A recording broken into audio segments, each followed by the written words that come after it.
Tuesday, April 14th at 6 p.m. The council is here with me.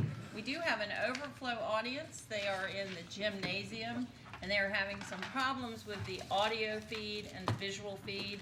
So if you see us looking a little distracted, it's because we want to make sure that everyone has an opportunity to hear us and hopefully see us, but we're going to work on that. So the first thing on the agenda is the prayer, and we have Chaplain Dennis McGowan here, and then I would ask him to lead us in prayer. Pledge, I'm sorry. Thank you, Mayor Pettis. Yes, sir. Let's pray. Heavenly Father, we just thank you so much for allowing us the privilege of living in this great country. We just pray that this job that you've entrusted to these people to govern, that you'll give them the wisdom, your wisdom, to govern wisely. Pray that you'll give us your words to have good dialogue. We just pray, God, that you said the government would be upon your shoulders. Lord, let's not try to make all the decisions. Let's leave room for you to show us your plans for this community. We thank you for community. We pray for those in our community that are hurting right now. We pray for the ones that have lost loved ones. Lord, I just thank you for our men and women overseas who are serving to protect and guard us even here. For our first responders in this community, Lord, we just pray for their safety as they go about their daily lives and their jobs, Lord. In your name we pray. Amen. Amen. Face the flag, please.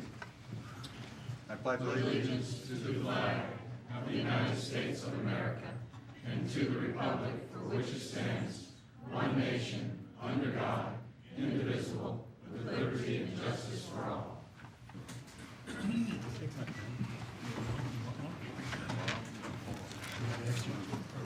Mr. Pagliarini, are we in compliance with the Freedom of Information Act? Yes, Mayor, we are. Thank you. I need approval of the agenda. So moved. Have a motion, a second. Any discussion? All in favor? Aye. And the ayes have it. We have a couple of public hearings and then several awards and presentations, so we'll move right into our first public hearing. Mr. Potts. Thank you, Mayor. This hearing is to receive public input on the town's proposed FY16 budget. We've got general fund appropriations that total $73,333,652. Special revenue fund appropriations total $13,911,807. Capital fund appropriations total $19,094,657. The grand total of appropriations is $106,340,116, less interfund transfers of a little over $13 million, for a net appropriations ordinance of $93,330,565. A couple interesting things to note. The general fund expenditure is about $223,000 than last year, and the all funds budget is just 3% more than last year. The budget, of course, is balanced, and there is no tax increase in it, and stand by to receive any comment. Thank you very much for that report. Excellent report as always, Charlie. I do not have anyone signed up to speak at this public hearing. Is there anyone here that'd like to ask a question of our CFO? Any questions from council? With that, this public hearing is closed. Mayor, there's another public input opportunity to talk about what is actually a reduction in the daytime, middle of the week fees for the use of Alhambra Hall. We're trying to stimulate some corporate use of the facility and generate a little more interest in that facility, and so the recommendation in the proposed budget would be to reduce Alhambra Hall fees by from $1,000 to $400 for daytime, middle of the week use. And not sure if there'd be any public comment about that, but certainly want to be there if there isn't. Well, thank you. It's not often that the government gets an opportunity to talk about reducing rates, so that's always good news. There is no one signed up to speak on this. Is there anyone that has any comment? Council? Charlie, as always, great job. Thank you. This public hearing is closed. Christie Ann, I believe we have another public hearing.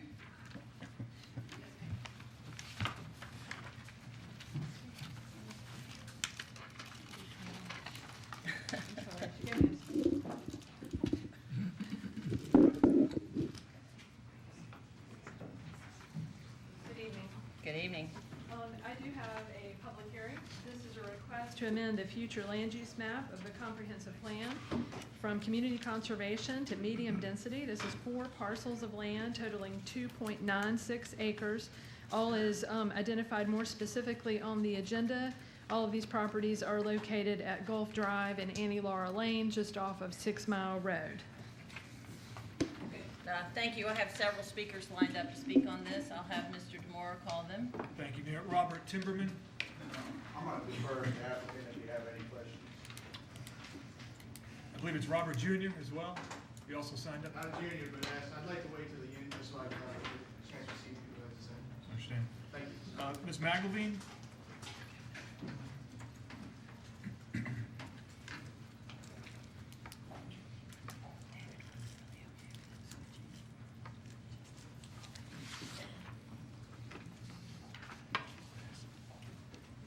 My name is Willie McElveen, and I have one of the parcels of land that's being in question.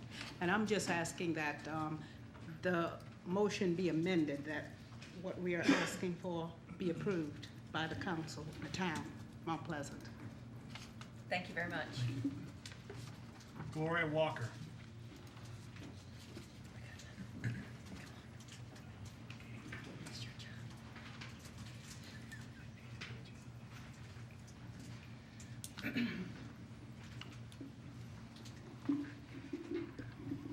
I'm Gloria Walker. I live at 2155 Rifle Range Road. I'm asking the council not to change the comprehensive plan of 2009, which states that there's only 3 houses per acre. Any plan of changing the comprehensive plan means that it will flood my neighborhood with more houses than we need. If you change it now, it will ask the other developer who has not completed their plan to change over to this one and put more than 3 houses per acre. We would like for this to be done. We asked this to be done in 2009, that you not change the comprehensive plan. I left a request on our last development that you not change the 2000 comprehensive plan at all, which means 3 houses per acre. Am I on the right track? Yes, ma'am, absolutely. Okay, but anyway, like I said, tell everyone, I am a retired nurse. I've worked on a job for 45 years, and I'd like to live in my neighborhood very quietly and peacefully, as what everybody else would have. And if you change the comprehensive plan, my neighborhood would be very much so upset about the map. And I hope you will consider that the comprehensive plan does not change from 3 houses per acre, as I asked in the past. Thank you. George Freeman.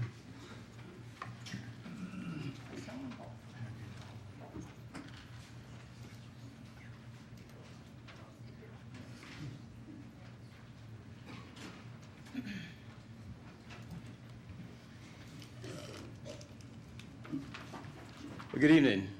George Freeman, 1450 Bowman Road. As usual, I'm here to complain about development. But I'm not that really concerned about the size of this development. I'm more concerned about the changing of the comprehensive plan. And the disheartening thing about it is the Planning Commission approved it and the Planning Committee approved it. And the disheartening thing about it is that a lot of people are here tonight about the Atlantic project, and the main reason that project was denied is because it's in conflict with the comprehensive plan. And the project tonight that I'm talking about right now is in conflict with the comprehensive plan.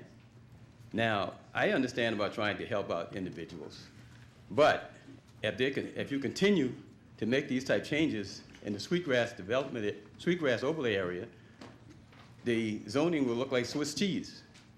And that would defeat the whole purpose of the Sweetgrass overlay. The purpose behind the whole thing was to have one zoning that covered the entire area, so we wouldn't have to worry about overdevelopment in the overlay district. But if we continue to do what we're doing now, that will defeat that whole purpose.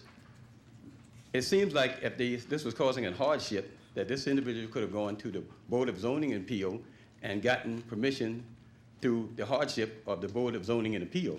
And that way, it would not have changed the comprehensive plan, because the size of the development is not that disturbing to the community. But the continuous changing of the comprehensive plan in the overlay district would be detrimental to the whole overlay Sweetgrass District project. Thank you. Thank you, George.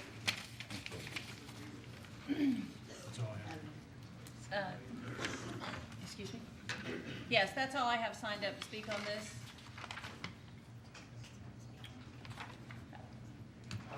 Mr. Timberman?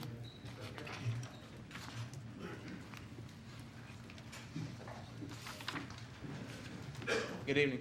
Robert Timmerman, 2142 Golf Drive, Mount Pleasant. I'm actually one of the builders in this. I'm actually the applicant. One of the issues we talked about was the size of it, and we actually deed-restricted the properties. We're only asking for one more house per acre.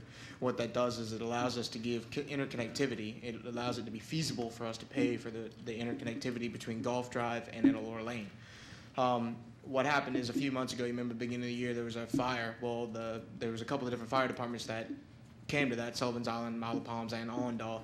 They actually had to pull into my driveway to run a hose through my backyard in order to get to the property. So, I mean, not that I mind, but, you know, that interconnectivity will allow them not to be able to turn around, because there was supposed to be a circle built at the end of Golf Drive, and it wasn't built. So this pass-through and asking for that one house extra per acre allows us to be able to build that and still do what we need to do. That's all I need to say. Thank you. Thank you very much. There's no one else to speak on this issue. Any questions from council? This public hearing is closed. Mayor, council members, will you join me up front, please?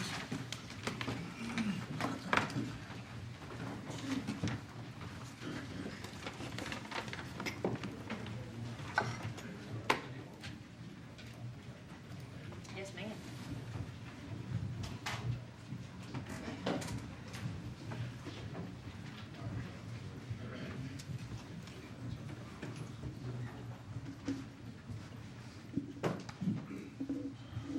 Okay, Mayor, council members, ladies and gentlemen, we have a few special recognitions this evening. First, I'd like to invite up Harrison Novak. Harrison, will you join us, please? As well as your father, Ralph. And Sam Perrin, would you join us as well?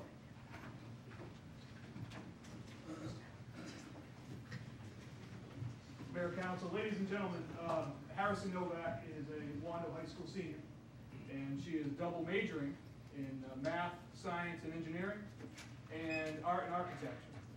And she's on her way next year to Clemson University. And she did some very special work for us. As you may know, we are building a new town hall. And Sam Herring, to my left, is the lead architect on that project. He's done an extraordinary job on that project, he and his firm. And Harrison interned for 2 years, or 2 semesters, or two semesters with Sam's firm, and he wants to take a moment to describe to you the great work that you may see to my right here that Harrison performed. Sam. Thank you. Harrison is just a phenomenal young lady. I can't say enough. This is the 10th year that we've been participating in Wando's student internship program. And I think, Mr. Santos, I think your daughter worked in our firm one time, and every year these students seem to raise the bar one on top of the other. Harrison will be going to Clemson in the fall, majoring in architecture, but she spent a lot of time understanding the drawings, the construction drawings, and translating those two-dimensional construction drawings into this three-dimensional model that you see before you that is probably surpasses what I see graduate level students at Clemson University doing. So hats off to Harrison for doing an awesome job.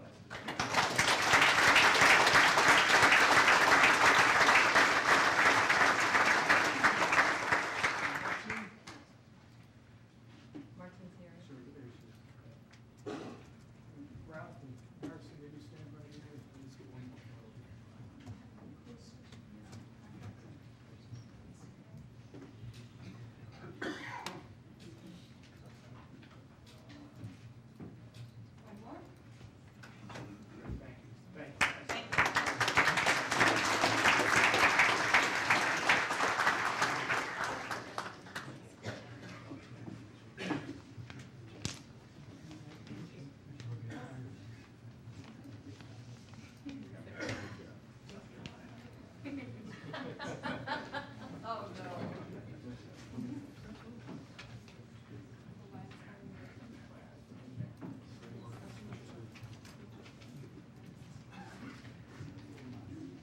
Police Department employee Cheryl Etheridge. Would you come forward, please? Where's Cheryl? She's right there. Oh, there she is. She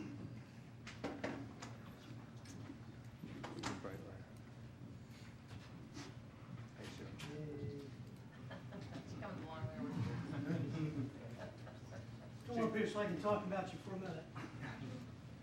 I have the honor and the pleasure of recognizing Ms. Etheridge, who has loyally and faithfully served this town for the past 20 years. She began her career with the police department working in dispatch. And as a sergeant back then, I cannot tell you how important it was to have her on the road, and on the radio rather, to be our link while we're on the road and keep us safe. And I know during that 20 years, she has taken many phone calls from distressed citizens, maybe even took calls from somebody in this room, and has helped them through a crisis. As we moved from regular dispatch to consolidated dispatch, I knew that we had to still have 24-hour service here. We're a police department. So we wanted to keep at least 2 of our best telecommunicators back to work as duty officers. And when we were looking who were the best, Ms. Etheridge was absolutely one of them, without a doubt. So now her duties have shifted, where she's usually working second shift as a duty officer. That's the person you see when you come to the front door. So she's still meeting citizens and doing the same type of thing she did as dispatch, but now seeing them face to face. And there's still occasions where she has to calm someone down who's in some type of crisis. She handles a lot of the administrative duties that need to be done. Information needs to be sent to SLED and our records kept. She has done a great job, and I expect 20 more years from you. Thank you for your service.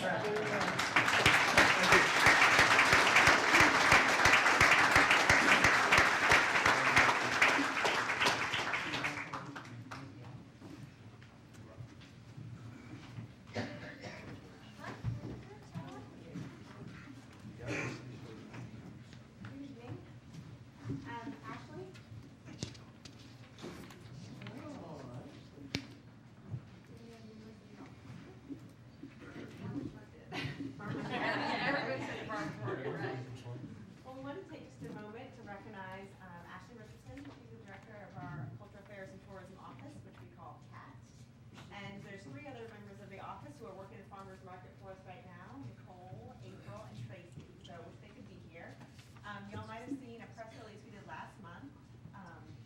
The CAT office was recently given a few awards, which we have displayed right here. The Charleston chapter of the American Marketing Association hosted the 2015 Spark Awards. Spark Awards provide an opportunity for members of the marketing and public relations industry to recognize outstanding and creative work.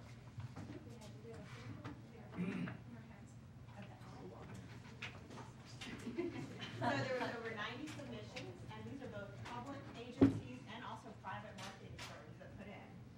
Our CAT office has 1 client, and it's kind of Mount Pleasant. And they won first place. They won Best Print Ad and Best Copywriting Ad for the Day in the Life of series that y'all should see everywhere. These are in magazines all over the country. And I was proud to note we beat out the famous Fish Face ad. If y'all have seen that around the aquarium.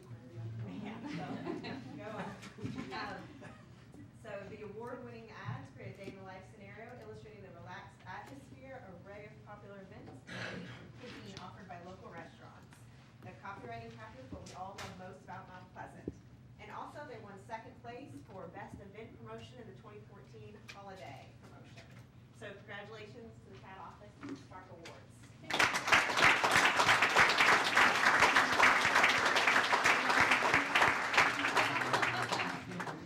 may want to help me. Somebody take an award from her. She wants you to have one. And also, while I have y'all here, we also had another honorable mention that we received from Martine's office, the Martine, come on up. Recently, the communications. Somebody take, yeah, somebody get the camera. Somebody get the camera. Recently, the communications office worked with the fire department. They were awarded honorable mention in the Reagan's 2014 Employee Communications Award for Best Informational or Education Video. The Reagan Award competitions are some of the most prestigious in the PR and corporate communications industry. What's remarkable about this is we were in competition with Fortune 500 companies, AT&T, and some of the large Cigna, IBM. So with our budget, we estimated the film cost how much to make? $50. $50. So, great for us. We have an honorable mention out of all those Fortune 500 companies. The award-winning video is one you might be familiar with. It's the CPR and AED video that was filmed at the farmer's market with the fire department. So the video earned accolades for sharing life-saving techniques in innovative and creative ways. So congratulations to the fire department and communications for your great partnership and work.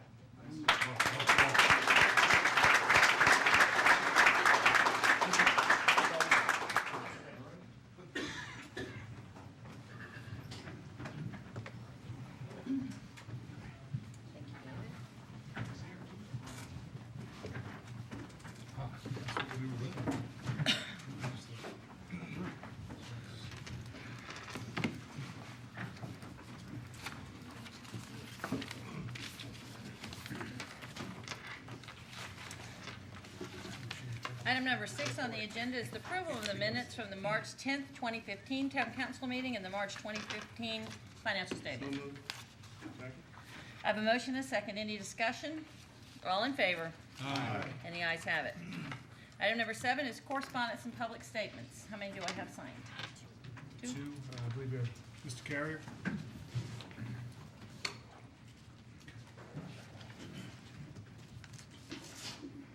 Good evening, everyone.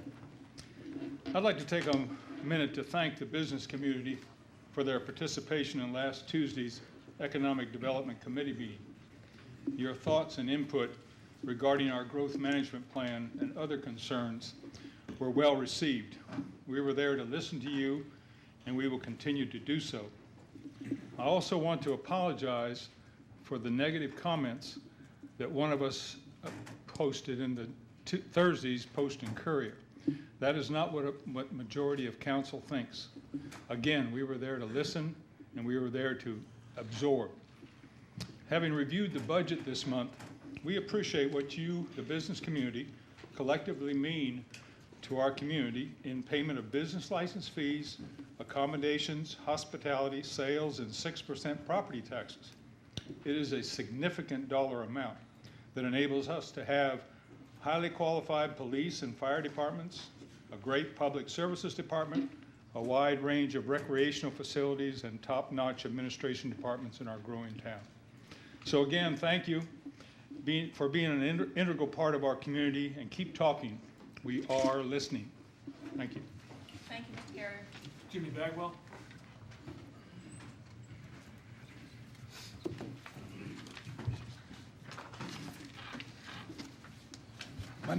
My name is Jimmy Bagwell, and I live at 207 William Street, and I'm in an unusual situation here tonight. My voice is about to go on me. But I want to say a few words about the Atlantic Development. I'm here tonight to represent the Board of Directors of the Save Shem Creek Corporation, and we are unanimously opposed to the plan as it has been presented. We feel like that it will be impossible to mitigate the traffic problems that will be created by the development as it has been proposed. We also feel like that it is a too intense development. It is not in keeping with what is proposed by our comprehensive plan. We think that the property should be developed, and we think that there could be a great plan for that property. We'd also like to see a park down there that it borders on the marsh that people could visit and get to very easily. I have been following this for months and months now. I have been talking to the people who live in Simmons Point, Sawyer's Landing, all of the developments up and down Ben Sawyer Boulevard. They are very much opposed to this plan. They think it will be a real problem for their neighborhood. One of the problems with the transportation that we see is that this project has not even been studied by the highway department yet. There has been a roundabout proposed for the property. I think it's going to be awfully difficult to put a roundabout in that area. The Simmons Point residents do not want a roundabout and will not give land for that roundabout. So we are very much opposed to this development. We are not opposed to development. We're not opposed to growth. But we think, simply put, that this is the wrong project in the wrong place for several reasons. Thank you very much. Thank you, Mr. Bagwell. Pat Sullivan.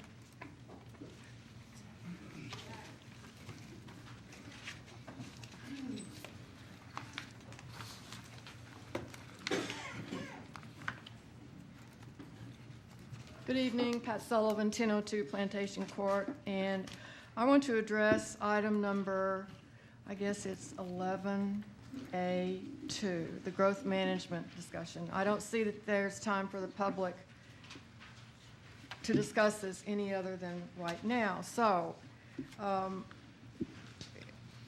hoping that by the time we get to this, council will please explain to us what this means, because just reading it, you can't tell. So if this is relating to the density and impact fees and green space and all of that, what I'm hoping is when you get to it, please explain to us what the consideration is.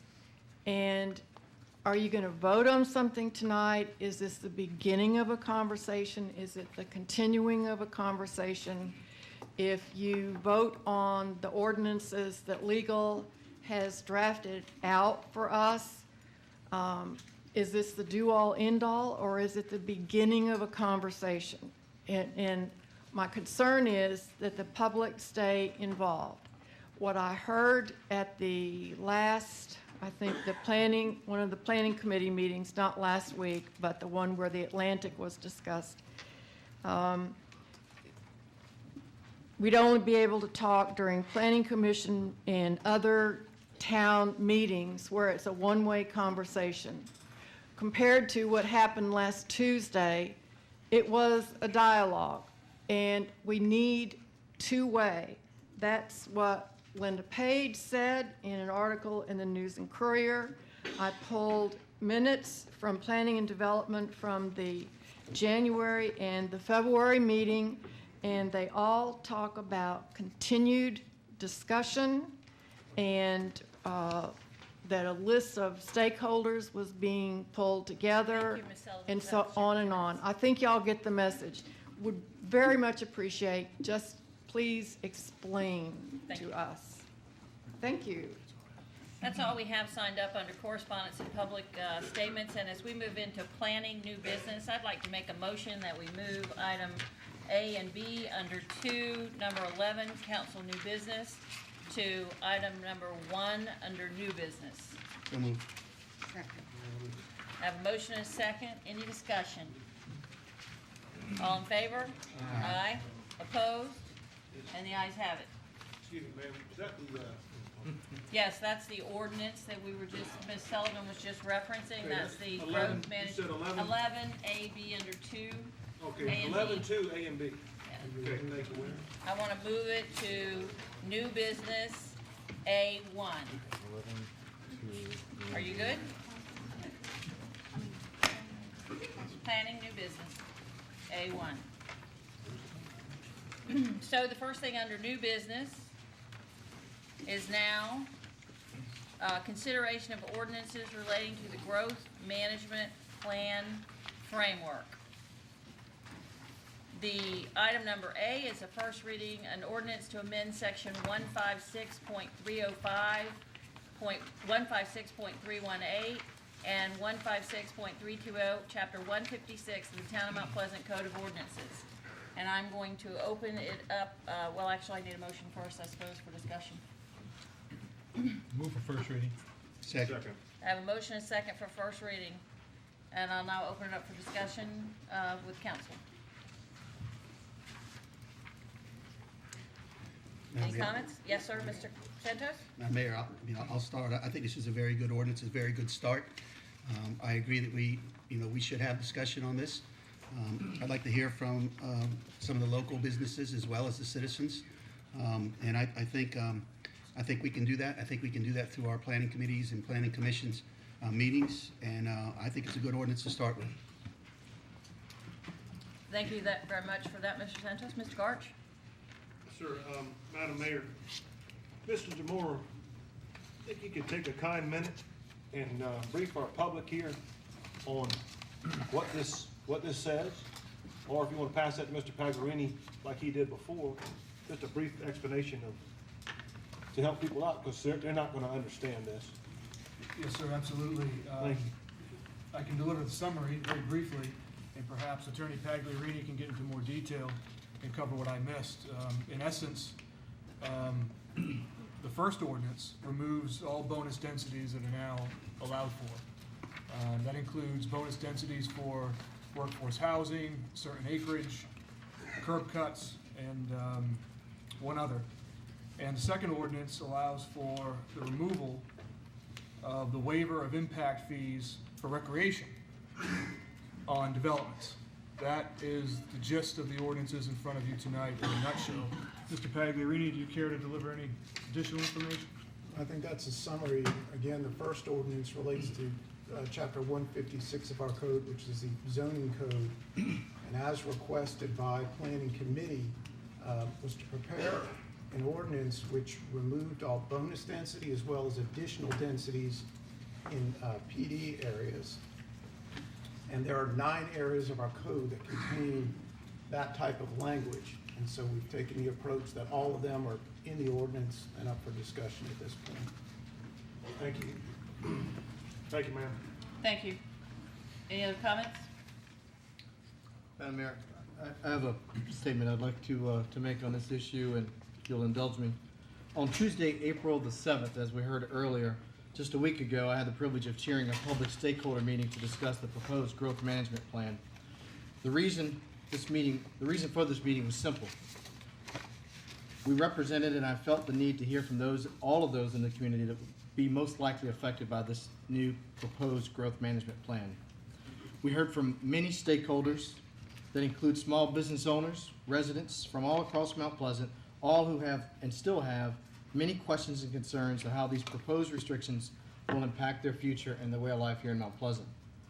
Let me be clear, I left last Tuesday's stakeholder meeting more concerned about our proposed plan than I went into that meeting.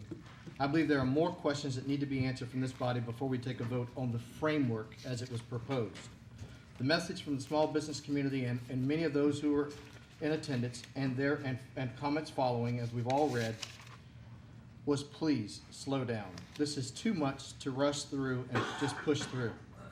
Madam Mayor, my fellow colleagues, we need to engage in further debate and conversation. We all agree that this is a very important issue and that it deserves unhurried answers, intentional focus, and we cannot rush and pass this proposal through just to say that we did something. During my campaign for the opportunity to serve as Mount Pleasant Town Council, I was consistently asked what my views on economic development and growth were, and my answers were clear then and they remain clear today. Specifically, we need to be very clear and not take away or delete services that are part of the quality of life that our residents enjoy, that was part of the reasons why they chose to move into our community to begin with, or chose to stay here for generations later. That's why I'm absolutely committed to doing the work, to making sure that Mount Pleasant's economic development environment, positive and uncomplicated. We need to continue to work with the small businesses rather than against them. We should have an economic development system in place like no other place in the community. Availability of housing for all income levels is critical for balanced and healthy growth for our community. As chairman of the Economic Development Committee, I speak with employees and companies who are seeking to locate here in Mount Pleasant.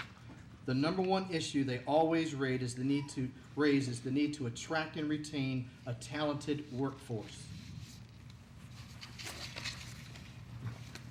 I want to be clear, I will not support any efforts that prevent and hinder economic development. I will not support efforts that, while well-intended, will hurt our residents and business community. Our residents and our business community deserve better. Ladies and gentlemen, our town deserves better.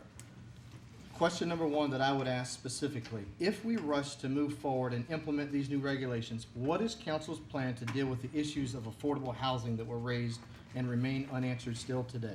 I think this is an important question. We need to have people moving forward we have people moving into Mount Pleasant every day that includes young people and growing families. If we restrict the number of residential units, we'll be limiting the availability of affordable housing options, putting a strain on supply and thus driving up prices. This hurts the first-time home buyers, many of whom were raised in Mount Pleasant.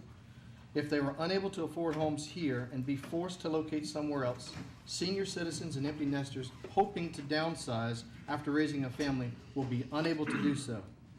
I want to know what our plan will be to deal with the issues of affordable housing.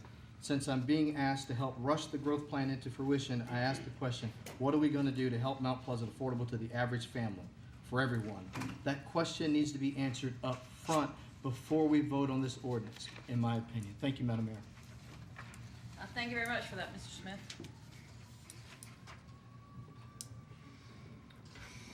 I'll be happy to say something. Certainly, Mr. Nichols. First of all, good evening, Mayor and Council, public. I think we should all be having something to say about this. After all, it's been the primary dominant issue before this council for the last 2 years, meeting after meeting. And I hope that all of us take at least 30 seconds or a minute and share some things. I unfortunately could not be at the press conference just a few weeks ago. I guess I was the only one who wasn't there. The mayor and the rest of the council was there, and that was to unveil the Mount Pleasant Growth Management Plan. Well, here it is, folks. It's going to be unveiled tonight, and I'm going to support passage of this ordinance. And with it, I think, and I'll eventually ask the attorney this question, I want to know what the legal implications are of passage of first reading. But one of the goals was the reduction in the number of allowable residential units as a means to responsibly manage density and population. And the primary way that we can do that now, without making without the time, let me back up. The primary way we could do that now is to get the ball rolling. We could amend the Mount Pleasant zoning code. And a couple of thoughts. I want to say thank you to Councilman Smith for putting together the ED meeting last week. I attended 2 hours of it, and like somebody else, Ms. Sullivan, I found it to be very informative. Maybe for different reasons, but I did find it to be very informative. I don't think we've received more correspondence, more dialogue, more discussions out in the public on any other issue than the growth at Mount Pleasant, particularly the bonus density multifamily stuff that is really, at least in my mind, what we're talking about here. And I look forward to an opportunity to move the ball down the court, see if we could get the bonus density thing, which was enacted during a period of time when we were in an economic downturn. Clearly, we were. We're no longer there. We know that. And to reassess whether those policies, which may have been very well intentioned 6 or 7 years ago, need to still be in place at this time. So I think I'll have more to say later on, Madam Mayor, but those are my opening remarks. Thank you. Any other council members? I have many signed up to speak on this issue, so yes, sir. Ms. Of course, I serve on the planning committee, and we had difficulty bringing this forward to tonight, mainly because there were so many details that legal and planning department could not explain, and not to their discredit, but there's so much in those ordinances that needs to be discussed. That's the problem. And I'm for weeding all that out, and let's talk about those details.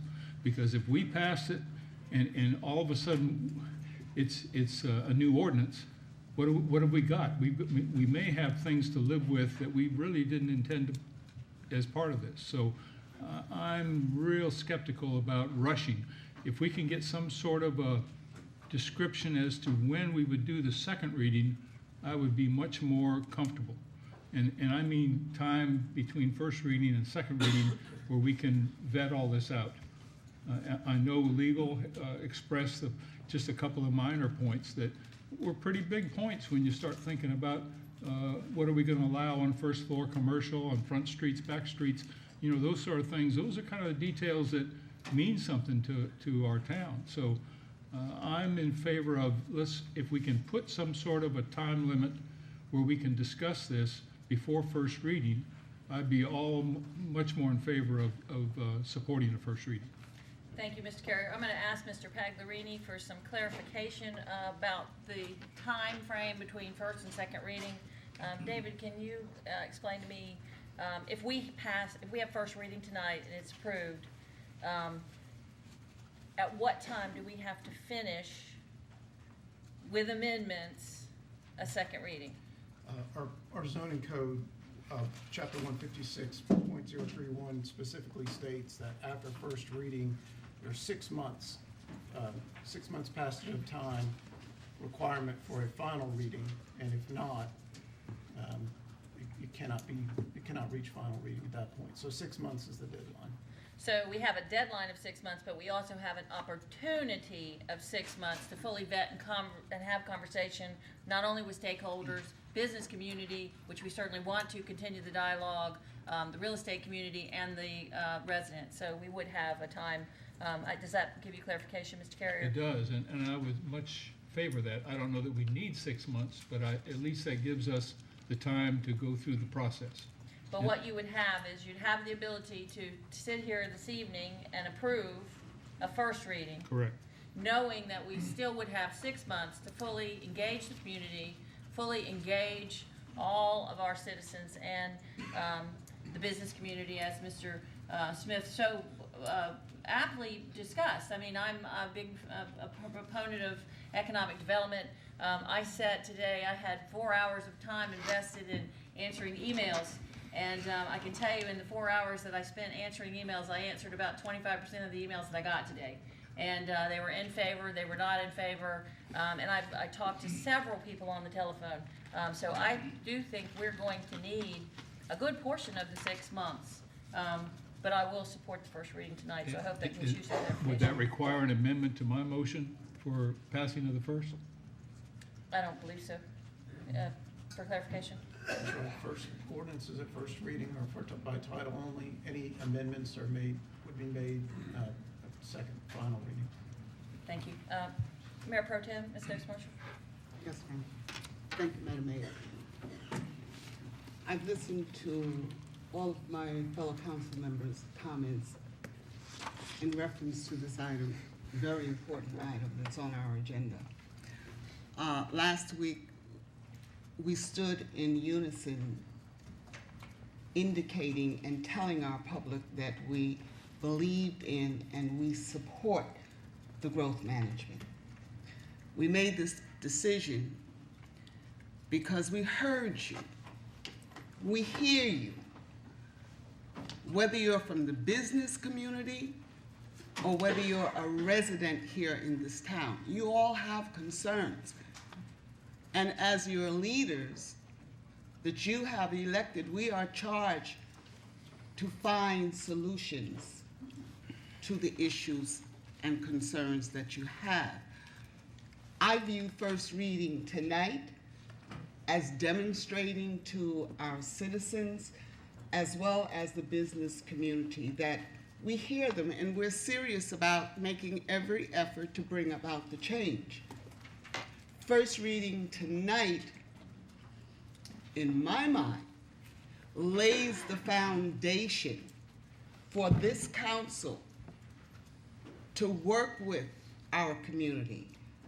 As my fellow council members said, from the residential point of view, the growth issues, the economic point of view, the need for affordable housing. We need to pull everybody, all of the key players. Nothing is going to be done by any one entity. It's about collaboration, partnership, engagement to reach a solution. I strongly believe that reading tonight, first reading, would lay the foundation for this council to work with our community as a whole to identify what needs to be done to get us where we need to be. Thank you, Ms. Stokes Marshall. Yes, sir. Mr. Nichols, did you want to first? Well, I've already said something. Mr. O'Neill? Yes, Madam Mayor, thank you. You know, one thing we've tried really hard to do at planning the last 3 months, because we've seen an indication from the public that in large part, regardless of which side you're on an issue, planning issues are the most sensitive, and they tend to be ones where misinformation tends to run rampant, and we've tried to do a really good job, I feel like, in committee, whether we've accomplished that or not, is to over-explain what we're doing, why, where we're going. You know, and it was very discouraging to me when we walked out of a framework meeting and the headline in the Post and Courier was that Mount Pleasant's going to raise taxes. you know, I sat there and I listened hard in the press conference, and nowhere in that conversation did I hear that there was a motion or a movement by council to raise taxes. And I've received correspondence this week from folks that said, please don't approve a tax increase, or please don't approve, you know, impact fee increases for transportation and things like that. I mean, that, to be clear, that's not what's before this body tonight. What's before this body tonight, it relates to bonus densities, namely the impact is to the overlay district, and that's where we've seen the issues. Are the ordinances perfect? I think Planning Committee certainly saw that that was not the case. You know, we really struggled with two issues, and I think these are two very important issues to the business community, and this is one that I've been particularly passionate about, is that outside of the overlay district, and this gets a bit technical, is when you step outside the overlay district, if you have commercially zoned property or AB property, you can put apartments above commercially zoned property. If you're zoned AB in the urban corridor overlay district, you don't have to build any commercial. You can simply build apartments. And to me, I sit there and I look at it and I say, as a business owner, as someone who works with a lot of business owners, are we going to sacrifice our future economic development sites and our future commercial sites and have them filled up with apartment complexes? And I don't have a perfect answer to that, but I do understand that the direction of this council, if this town wants to be really serious about economic development, is going to be that we have a mix. It's not that we lead the Tri-County area in multifamily development and that we lag in commercial and economic development behind all of our neighboring municipalities. And unfortunately, in my opinion, and from what I see, that's the situation that we're in today. So that's not to say that the ordinances that are before this council today are perfect. It's not to say that they're not going to require some tweaking, and not that we're going to need input, not going to need input from the public and from the business community, because that's not where we stand here today. Where we stand here today is that, you know, this town, if we want to be serious about business and economic development, we've got to figure out how in our ordinances and how we move forward with incentivizing business and economic development. And right now, what we're incentivizing and giving bonuses to is multifamily development. So that doesn't mean that multifamily is going to go away. It doesn't mean that people are going to stop building apartment complexes. It means that we need to figure out how we can incentivize businesses to move off the peninsula and locate to Mount Pleasant, how we can incentivize folks to locate in the, you know, the Crab, the purpose of it, a lot of it was commercial revitalization, because we were worried when Town Center was open that the businesses would close on Coleman and folks would shop in North Mount Pleasant. So how do we bring that about? And that's as we go through this process, if it's 3 months, if it's 6 months, whatever it takes to get to second reading, is we need to hear from the business community, we need to hear from the citizens, and we need to understand how we get that mix that we're not getting right now. And the numbers bear out the fact that we're not getting a mix. So, you know, I think it's important that we do move forward, but I think it's important that everyone understands here tonight, this is not a finished product. It's not a finished work. It's not a let's put our head down and appease people in some form or fashion. I think tonight is a beginning of working together to come up with a solution that helps this community move forward in a way that provides a good mix for our residents and our business community. And I hope that this council will support that tonight, and I hope that a business community will engage us, as Mr. Smith saw at his committee, with a very serious way about how we bring about real and true economic development to this community. And I'm excited about what that looks like. I'm excited about getting input from a lot of folks who are smarter about planning than 8 elected council members and a mayor. We've got a great staff, and we need to hear from business professionals in this community about how we move forward. How do we get more? And that's what we want. So tonight is not a tax increase. It's not a general or transportation impact fee increase. That's not where we're going. So I'm excited. I'm willing to work for as long as it takes to get it right. And if we get it wrong in 6 months and we see that borne out, we'll fix it. So I'm appreciative of this council. I'm appreciative of where we're heading, and I'm anxious to hear from the community tonight about where they want to see us go. So, Thank you very much for those comments, Mr. O'Neill. Mr. Glasson? Thank you, Madam Mayor. Hopefully I'll be a little bit shorter in my words, although I agree with a good portion of what Mr. O'Neill said and kind of the motivation behind it. I think when you look, and Mr. Carey mentioned this in one of the committee meetings, that as he sat on the Crab and as we developed, it was a 7-year window. It wasn't just a knee-jerk reaction to increase and let's just throw and slapstick things up. It was very well thought out, and we brought in the professionals. And those professionals helped to guide the citizens, helped to guide our own staff and the council at the time to put a plan in place, and depending on which side of the fence you might sit on, arguably it's worked. The economic impact of Coleman Boulevard and the increased revenue of successful businesses, again, depending on if you're in favor of that or not, whether you think that acknowledges that it works. And I think the same should be said when we look at my fears, which has been expressed here, is the unintended consequences of a knee-jerk reaction. Do I believe that there needs to be some change? Absolutely. Do I believe that we need to sit and engage not only the public and staff, but also bring in the professionals, the people that know, as Mr. O'Neill indicated, that know better than we do and can help guide and get multiple opinions on that. Bring in the stakeholders that we had with Mr. Smith's meeting and receive the input. I fear that 6 months might not be long enough. It's hard to completely change without completely vetting it. And that's where, if I would be in support of putting something in place, knowing that if it came back in the same manner in which it's currently written, I would not be in support of. But I think density bonuses are one issue that was mentioned, but the reality is there's only 2 developments in the overlay district actually have workforce housing as a density bonus option. Although many have applied, there's only 2 that actually have gone through. So where does that leave us? Well, I think the collective opinion was moving forward with caution. That seemed to be prevalent in what people were saying. So, thank you, Madam. Thank you, Mr. Glasson.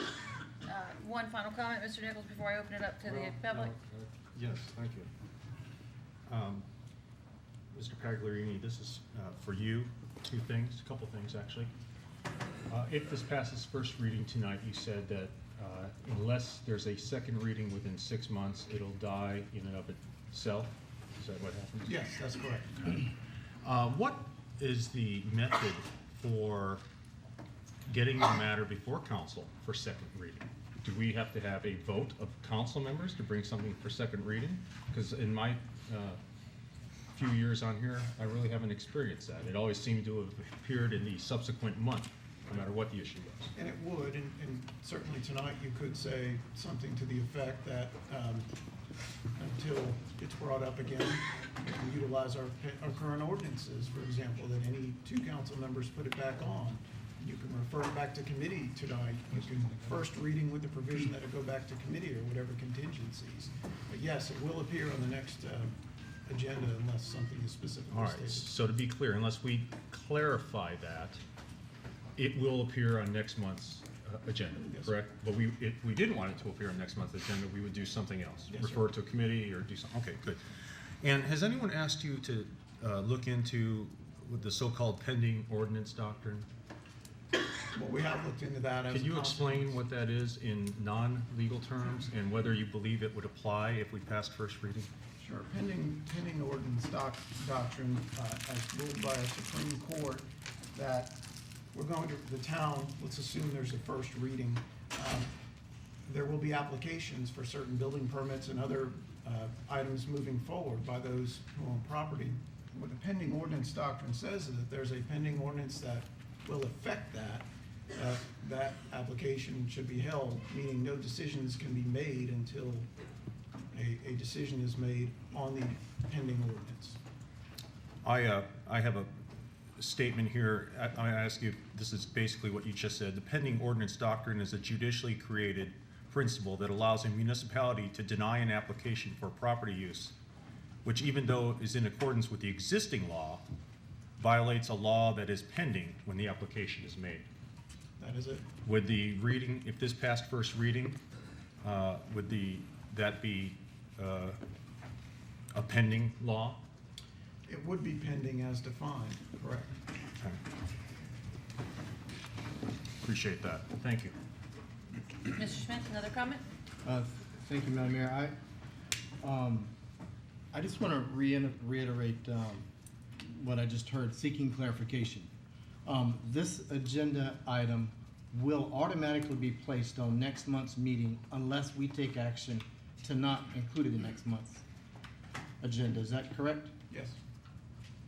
And any projects submitted tomorrow morning will be denied, could be denied, based on pending ordinance until this issue is resolved. Is that correct? Well, when you say could, it's could in two ways. One is that the pending ordinance doctrine need not be put into effect if council doesn't wish it to be. The second could is, does that submission somehow deal with the issues in these ordinances that would theoretically get first reading? So there's two coulds there. So in addition to those coulds, my concerns are further exacerbated by the actions of this body, specifically the planning committee that I sat on before there was chairmanship change, Madam Mayor. The planning committee made a commitment to identify stakeholders and to have a stakeholder meeting. There was a change in chairmanship, and the decision at our two planning commission meetings ago, the discussion was that we did not need, it was the opinion that we did not need to have that stakeholder input meeting as we had previously discussed, which is the only reason why I agreed to host that stakeholder meeting with the Economic Development Committee. And it was clear at that same planning committee meeting that we had lots of unanswered questions still. I agree with comments that were made earlier. United, we did stand here on this podium when 2 weeks ago when our growth management plan press release was announced. And it's my opinion that united, we will still stand if we honor the process that has proven to work and serve us very well by allowing this to go through the proper channels. It did not come out of the planning committee with a recommendation. It was a 2-2 vote. So there is no recommendation right now on the floor to move this forward because the agreement was much discussion needed to continue to happen, at least enough to not have a majority rule. So my question comes back to the same. Why the rush? Why are we working against ourselves and starting a time clock that is unnecessary? We're placing that burden on ourselves. Let's do the work, Madam Mayor and council members, up front. Let's allow the planning commission that we appoint to do their job with public input. Let's allow that to go to the planning committee. Let's have a recommendation from the planning committee to council for consideration for an ordinance. Let's don't push through. And the timeline that was rolled out in our packets clearly showed this being a 2-month timeline, which further validates my concern for the only reason that I have actually heard while we're rushing this through is to satisfy concerns and the political pressures that we're under. Folks, we're elected to do the hard work of this community up front, not pacify and not do the work that we're required to do up front. So why are we creating a time clock that we don't have to? I don't believe this council will do what it says it will do because it hasn't done what it said it was going to do before.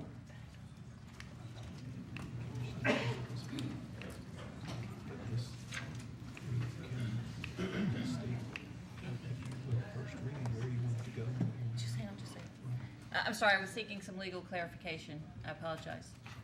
Mr. Pagliarini, could you, the question I asked you was, could you let the audience know what I was asking so that they can make sure what I was seeking clarity on? Sure, the general question is where does it go from here automatically? And it follows up with your question, Mr. Nichols, and that is, it's already been advertised, this issue, for Planning Commission, and there will be a special Planning Commission meeting held at the end of this month to discuss the ordinance as written, and of course, as it's written was to include everything globally, so there will be that hearing, but obviously this council can certainly dictate how and when and the timeline moving forward. And for further legal clarification, we have a motion on the floor and a second. Mr. Carrier made the motion. Mr. Carrier could amend his motion and suggest that after first reading tonight, it could go back to the planning committee if Mr. Carrier so choose to do that, and he had full support or majority support of that.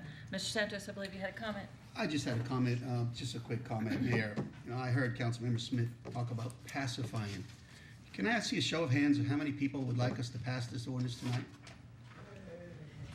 We have gotten so many letters. I don't know if you read your emails today, but we have gotten a ton of letters from citizens, taxpayers of our community asking us to do that. I'm not sure where you've been, but for the last 2 years, we've been talking about this. We've been trying to get something done, and we haven't been able to. Then we stood out here in unison and told these good folks that we were gonna do this.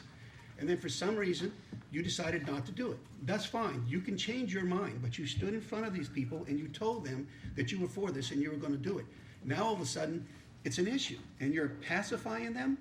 I'd be insulted if I was them, that somebody said that you were pacifying them. They have been heard loud and clear. That's why we did this.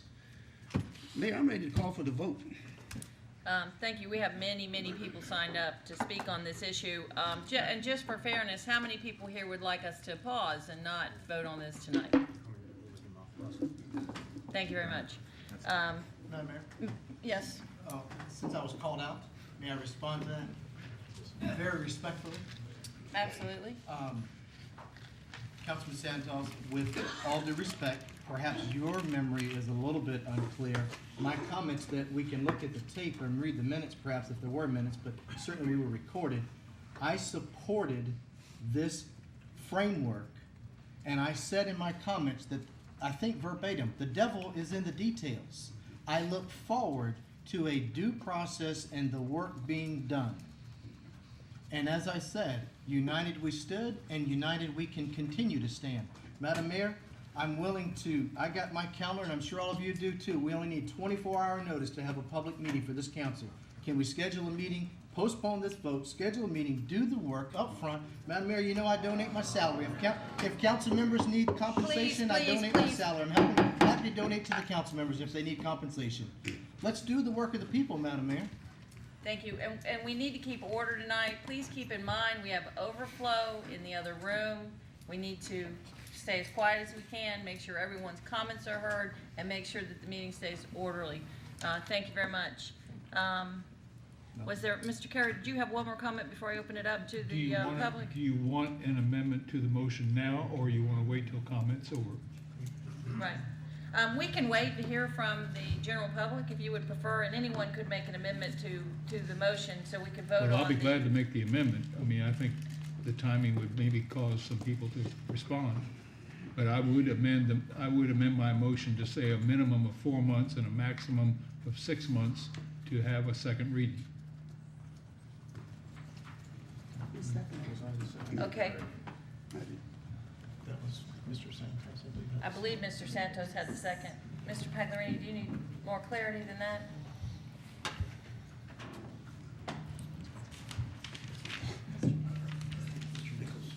I was the second on that, and I will not agree to that.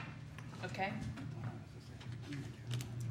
He's making an amended motion, so anyone can make an amendment to the motion, and if there's a second on it, then there would be a vote specifically on the amendment. Okay. But he would not have to be the second. That's correct, ma'am. Right. If a proper amendment motion is made, anyone could make it, anyone could second it, there would be a vote on the amendment. Not the final vote, but just on the amendment. Right, so as it stands right now, we have an amended motion on the table from Mr. Carrier stating that this issue would have a minimum of 4 months and a maximum of 6 months to come before this council. Is there a second? I'll second it. I have several seconds. For clarification, that's for second reading? Or is that, okay. So do you have your second? I'll second. Okay. So now we can vote on the amended motion. All in favor? Aye. Opposed? Nay. No. Do we need a roll call for verification? Call the roll. This is to vote on the amended motion. Mr. Carrier? Aye. Mr. Yeah, Carrier well- votes yes. Mr. Garch? Aye. Mr. Garch votes yes. Mr. Glassen? Aye. Mr. Glassen votes yes. Mr. Nichols? No. Mr. Nichols votes no. Mr. O'Neill? Aye. Mr. O'Neill votes yes. Mr. Santos? No. Mr. Santos votes no. Mr. Smith? No. Mr. Smith votes no. Ms. Stokes Marshall? Aye. Ms. Stokes Marshall votes yes. Mayor Page? Yes. Mayor Page votes yes. Motion carries. Just for the record, it's not a motion, it's a motion on the amendment. Right. Okay.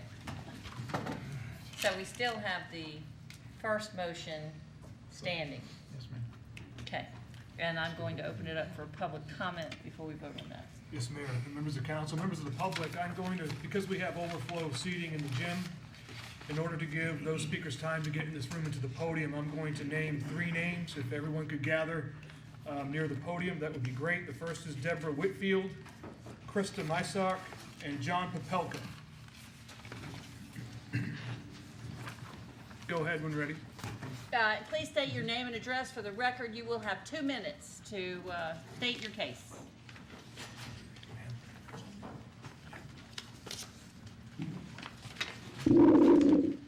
Good evening, Deborah Whitfield. I live at 1451 Hamlin Park Circle. I'm asking Mayor and Town Council to really take a look at how you're growing the town. I sat for 2 years, I was appointed to the Workforce Housing Advisory Committee, which brought about the ordinance we have in effect. I also was the person that brought about working on the accessory dwelling unit ordinance that we have in effect. Both of those are not being used to their full capacity in this town. I'm also a realtor, and I specialize and work with the boomers, retirees, and seniors. And we don't have the affordable housing for the seniors either in our town of Mount Pleasant. I've lived in this town for 27 years. I moved down from up north. I have at least 12 people contacting me a week from up north that want to retire and move down here. Please consider how you're growing the town in the future. We do need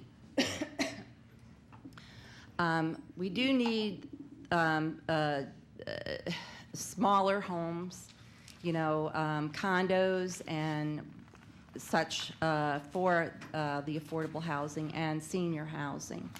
And that's giving more density in our town. So I'd like to see some of these ordinances that are in effect to be used correctly. The affordable housing, I don't believe is being used effectively because of the money. The developers can make more money out of not offering affordable housing to the workforce. And we have to make this town a diversified town. We can't keep, the average price of a home now is like $450,000 in our town. When I was on the committees, it was half the price, so. That's your 2 minutes. Thank you. Yes, thank you.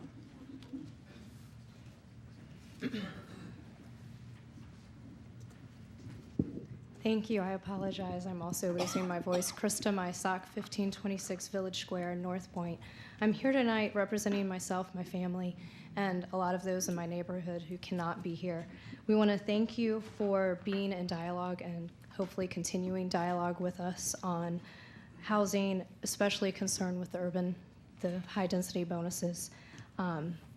We fully support the growth plan and look forward to working with you on this. We want the town to be responsible and thoughtful as how we grow and how we define Mount Pleasant. So many of us moved here because of the feel of the marsh, the greenery. We like it when we drive down Coleman Boulevard, that we're not in a big city. We don't want to be in a big city. We live here because we're in Mount Pleasant. We ask you to just take into consideration residents. We want more economic development, business development. We want to be able to actually live, work, and play here. That's not just the hospitality industry, the restaurants, the hotels and things, but everyone. But I don't think that we're Austin, Texas. I don't want to be Greenville. I didn't move here to be those. So we look forward to working with you, continuing dialogue. And my last statement is one we use as parents all the time. Just because we can doesn't mean we should. So let's take time, let's pause, and let's work together to make Mount Pleasant and keep Mount Pleasant and build an infrastructure so that we can be here for years to come and not overburden our roads and our schools and our infrastructure. Thank you. Thank you. Roll call, John, come forward, please. I'm going to read 3 more names. Zach Bearden, Julia Sachs, John Stroud. My name is John Popelka. I live at 532 Island Walk West. And when I signed up to speak, I wasn't clear as to what the first reading versus second reading meant, so I guess I'm a little clearer now. I wanted to speak about unintended consequences, which I'll get to in a second. But what I did hear, I think I heard from the attorney, was that under the rule of the pending ordinance, that's clear as mud to me. So you can, if you want to enforce it, you can. If you don't want to, you don't have to. So, I would like to ask that, but I'll do so outside of this forum. As far as unintended consequences, I want to get very specific on 2 items, and this is where we can tweak it over the next couple months. But until it is tweaked, again, what do we do? Does the council enforce it? Not. But one has to do with the requirement to have commercial on the frontage, okay? Most of this stuff has to do with a couple large projects that we all know. But if you look at a map, 99% of the parcels in the overlay district are 1 acre or smaller. It's impossible to have a mixed-use development on 1 acre or smaller. So when you say no residential on the frontage, you're saying no residential, you're saying you can't develop that. On 1 acre or smaller, you cannot do a restaurant. You cannot do a hotel.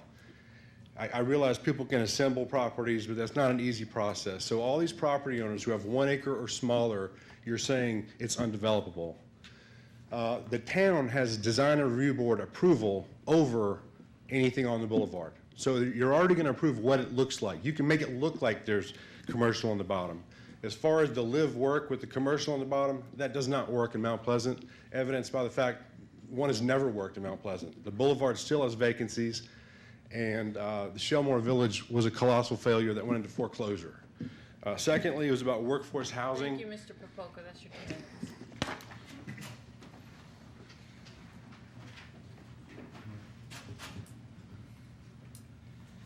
Zach Bearden, 918 McCants Drive. I want to thank Madam Mayor and members of council for their efforts to engage the public. And also, I've been encouraged by many of your comments this evening. One thing that's been discussed is unintended consequences. And one of the things that I definitely think will be an unintended consequence of the ordinance as proposed will be increased sprawl and also increased rents, which have been so controversial. Zoning ordinances should be considered living documents that must be adaptable and respond to market demands, demographics, and economic conditions. Town staff, town council, commissioners, and design professionals worked hand in hand with the community to arrive at our current ordinances for the urban corridor. It seems that we are listening to a small vocal group and making an impulsive change in course that could have tremendous impacts on the livability and economic development of our region for years to come. I agree with many members of council. We need to take the proper time to gather input and look to consultants to assist with decisions that make such a significant impact on the future of our town. I'm not sure that the town of Mount Pleasant can afford the long-term costs of sprawl. We enjoy a high quality of life and services in Mount Pleasant. The cost of living for those individuals that provide these services in our community, teachers, firemen, police officers, servers, and young professionals, the list goes on, is unattainable. We are forcing these individuals to commute to our community, ultimately putting a strain on our transportation infrastructure. I want to live in a community that welcomes diversity, entrepreneurs, and young professionals. Businesses want to locate in communities where they have an employment base. I fear that we are becoming an elitist community and closing our doors for healthy growth that Mount Pleasant needs to thrive in our region. We continue to lose economic development opportunities to our neighbors. And my friends and colleagues are not here tonight because they're at home with their families or at work. Thank you, Mr. Bearden.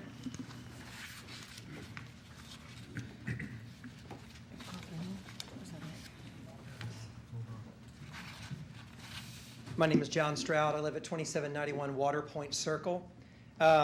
First and foremost, I'm here as a resident. I've been here 18 and a half years. When people ask me if I'm from here, I just tell them no, I got here as quick as I could. I love this community as much as anyone does. The one concern I did have we talked about was taxes and impact fees.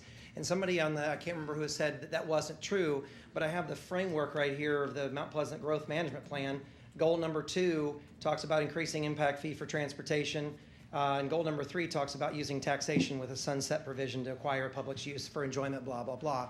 So there are things in here that talk about taxation, and there are things in here that talk about impact fees. I want to make sure that is on the record. As a realtor and business owner, I am concerned also about all the other things. I'm not going to talk about sprawl and rising house prices. We've all been through 2005. We know what happened then.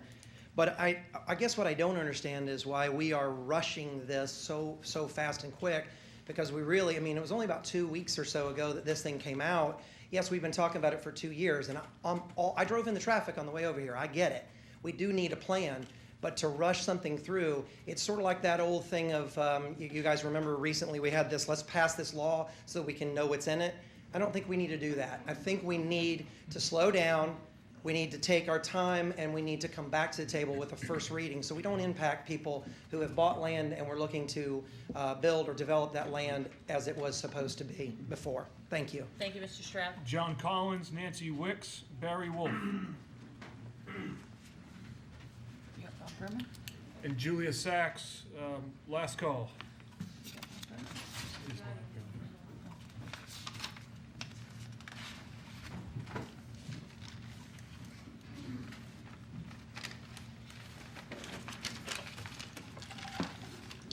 Hello, John Collins, 1551 Ben Sawyer, Simmons Point. Let me put on my glasses, excuse me.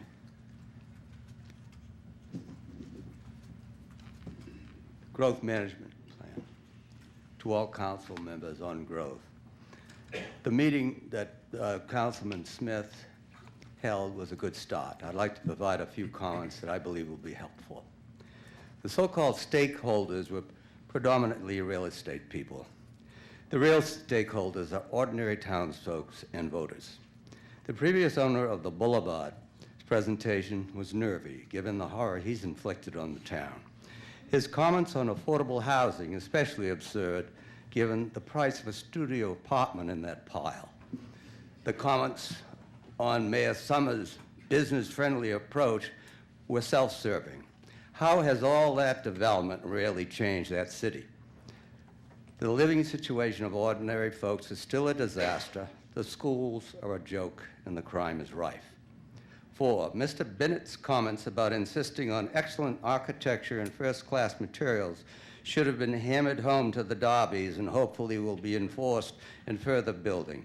His parking garage note was ill-informed and he admitted same. 5, the input from groups like Save Shim Creek Corp should be sought and their advice followed if we are to get back to what the town should look like. 6, affordable housing is something to be wished for. More thought should be put into it. It can be done. 7, the design review should be strengthened during the building process and some kind of oversight being made that the proper designs are put into place. 8, all in all, I thought Smith did a good job eliciting comments, and I appreciate that he didn't scold anyone as he did in the last meeting I attended. Thank you, Mr. Collins. That's your 2 minutes. 9, Mr. Collins, that's your 2 minutes. I apologize. thank you. I think you may have missed your calling, though.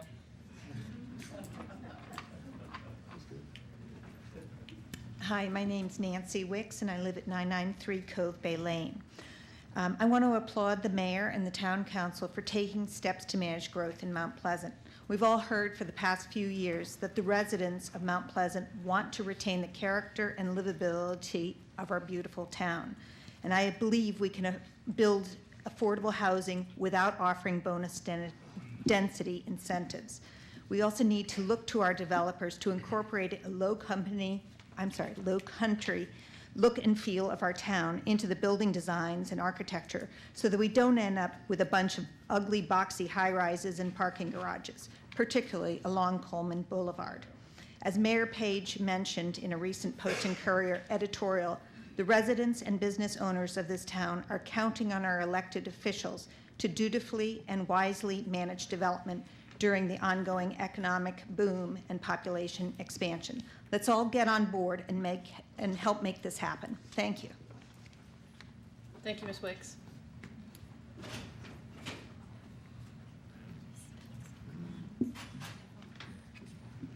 Barry Wolf, 1468 Pocahontas Street, the Old Village. I had some comments that I wrote down, but with all due respect to Mr. Smith, I'm changing them. He talked about the April 7th meeting and the fact that we were representing stakeholders in small businesses. There were no small businesses there. There were developers there. There was one lady there speaking about affordable housing to a room that could have cared less about affordable housing, I'm afraid. The Boulevard single-handedly raised rents in Mount Pleasant, so we can thank him. There was a time and place for the ordinances that are in, because we needed to give growth a push. That time is over with. I saw an email that was sent to council that basically said, we're the NIMBYs, the not in my backyards. If we keep going, we won't have a backyard. We barely have one now. It's time to stop, take a step back. Let's measure where we are. We have no idea what already is in the pipeline vis-a-vis the Boulevard Phase 2 and the Bilo project is going to affect, how it's going to affect our town. Time to take a breath. Thank you, Mr. Wolf. Thank you. Mr. Brimmer. Also, Chip Allen, Patrick Bryant, and Paul Mount. Good evening. My name is Bob Brimmer. I live in Parsonage Woods Lane in Mount Pleasant. And just a couple of comments. I didn't come here with comments tonight, but after listening to some of your comments, I wanted to speak a little bit. One of those being, one of the reasons I like coming to council meetings is because a lot of different people come here with a lot of different perspectives. And I think all of you have touched upon some very good points. The first thing I'd like to say about that, though, is we need to be real careful we don't turn this into a resident versus business community. And I'm hearing some of that in some of your comments. Businesses need a good residential base to be successful. And residents need a vibrant commercial and retail environment to have a good place to live. So both of these communities, both of these groups need each other to be successful. And so I really wish the comments here tonight could be more collaborative and not putting us against them, because it's really not about that. The second thing is you're talking about a first reading tonight, and you have the option to make the first reading happen without really changing much. But the value in a first reading is it gives us 6 months. And I'm sure all of us have heard the saying that work expands the amount of time you have to do it. This issue's been out there for a long time, and nothing's really changed about it. By having a first reading tonight, what you do is you put a time constraint on your work. It creates a sense of urgency to get something done. And that's what I'm encouraging you all to do tonight, is take that step. You made a public commitment. Now put some constraints around that, time constraints, to create urgency, to take some action. And I think what that will do is it will create a good product with a lot of different perspectives included. One side bonus to that is 6 months from now is still before the November elections. So we can take some of the politics out of the discussions here as well. Thank you, So Mr. thank you very Brimmer. much. Order, please.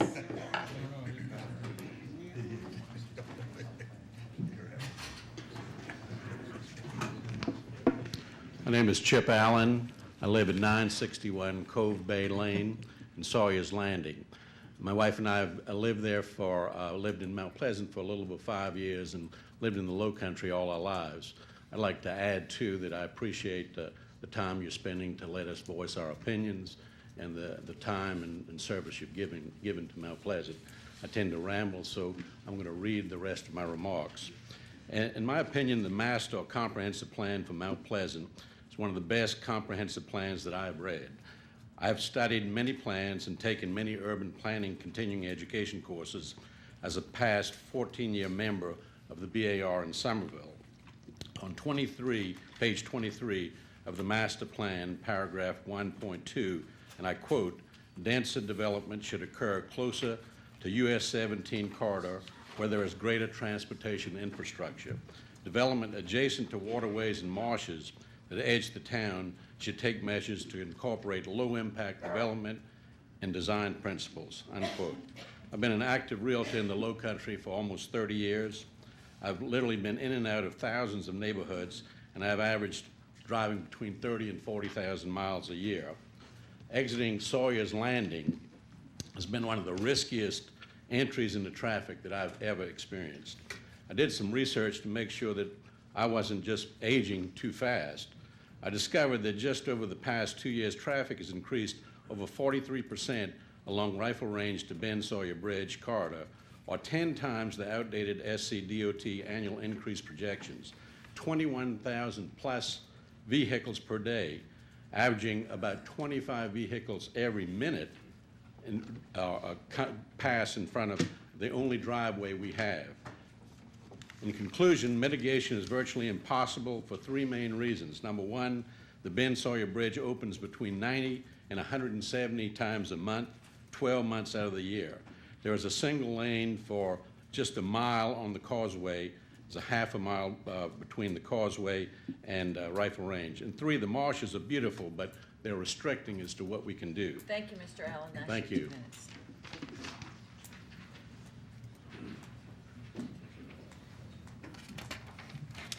Patrick Bryant, 438 Channel Creek Court. Council, I appreciate your service. I want to be crystal clear. I am small business. I own a software firm in Mount Pleasant, among other enterprises. I founded the Harbor Entrepreneur Center. I'm here representing the Chamber of Commerce as a small businessman that operates in this town. This is crystal clear to me. It is an affordable housing issue. If I am supposed to build the businesses you want me to build, and then I am going to employ those people, they have to live close to where I am going to build that business. If you want me to put the business in Charleston, I absolutely can.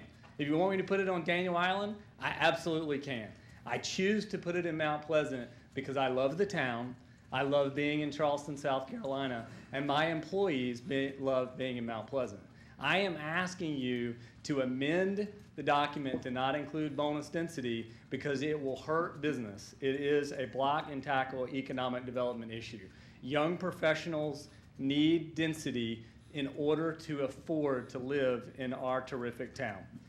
Other groups, including the Chamber, would be happy, Urban Land Institute, home builders, realtors, we will all be happy to find the money to put together outside talent to come in and consult on this issue. We are not the first town to address this problem.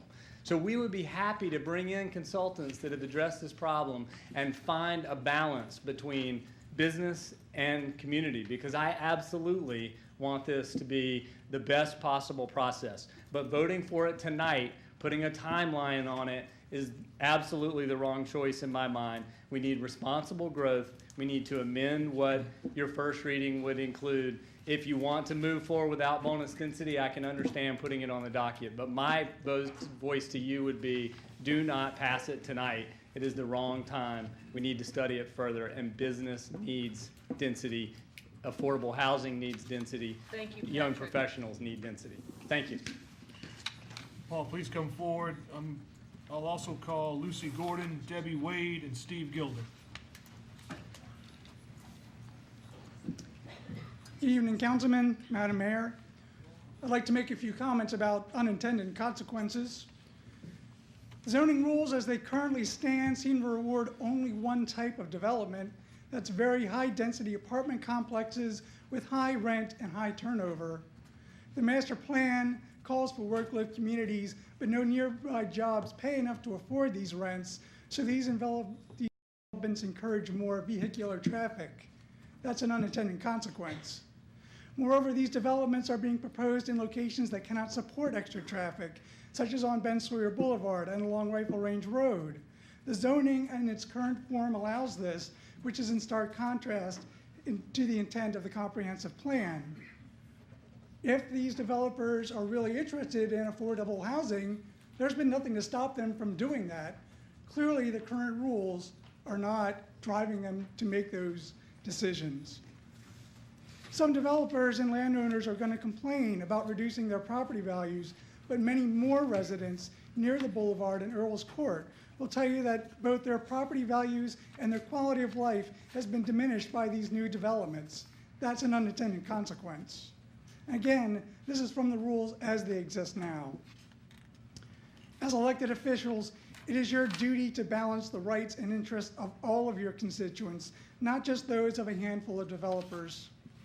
I know that your task is not an easy one, but I urge you to continue the laudable effort you've made here tonight to revise these rules, and I thank you for your hard work. Thank you, Mr. Mount.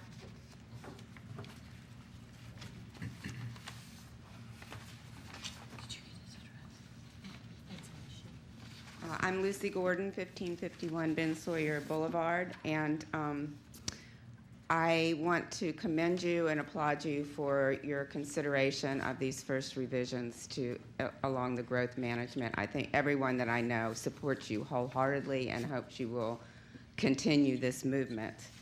We do realize that there are a number of interest groups that have financial interests that are in opposition to both your proposal and residents' clear opinions. We know that's not an enviable position to be in, because both groups are important. While we understand the developer's point of view, we also don't think that's the best broad vision upon which to base the planning of a town. We actually think the constituents' broad view is more inclusive, it is more wise, and it does take into consideration the financial interests of the town as well. Mount Pleasant is clearly a uniquely appealing place to live, and developers are going to develop here under whatever reasonable and normal rules you put in place. I get concerned that there's this threat that no one will come. They're going to come, and they're going to develop along the lines that you set forth. I have some other things, but I'm going to skip them for this, because I would like to say, when we're talking about giving this more time, one, we've given it a lot of time. Secondly, we have a plan. There is a comprehensive plan that's already in place that has base densities defined very clearly, that I think you all put considerable amount of time and energy into deciding what that base density would be. The bonus densities were put in place as an add-on for a whole different set of reasons. No one's entitled to a bonus density. It's almost become like that's the base density, and it is not. So I would just like to remind us all about what base density is supposed to be. So anyway, thank you again for your service. I do. Steve. Also, Barbara Pulikikio, Eugenia Felsinger, and Jimmy Bagwell.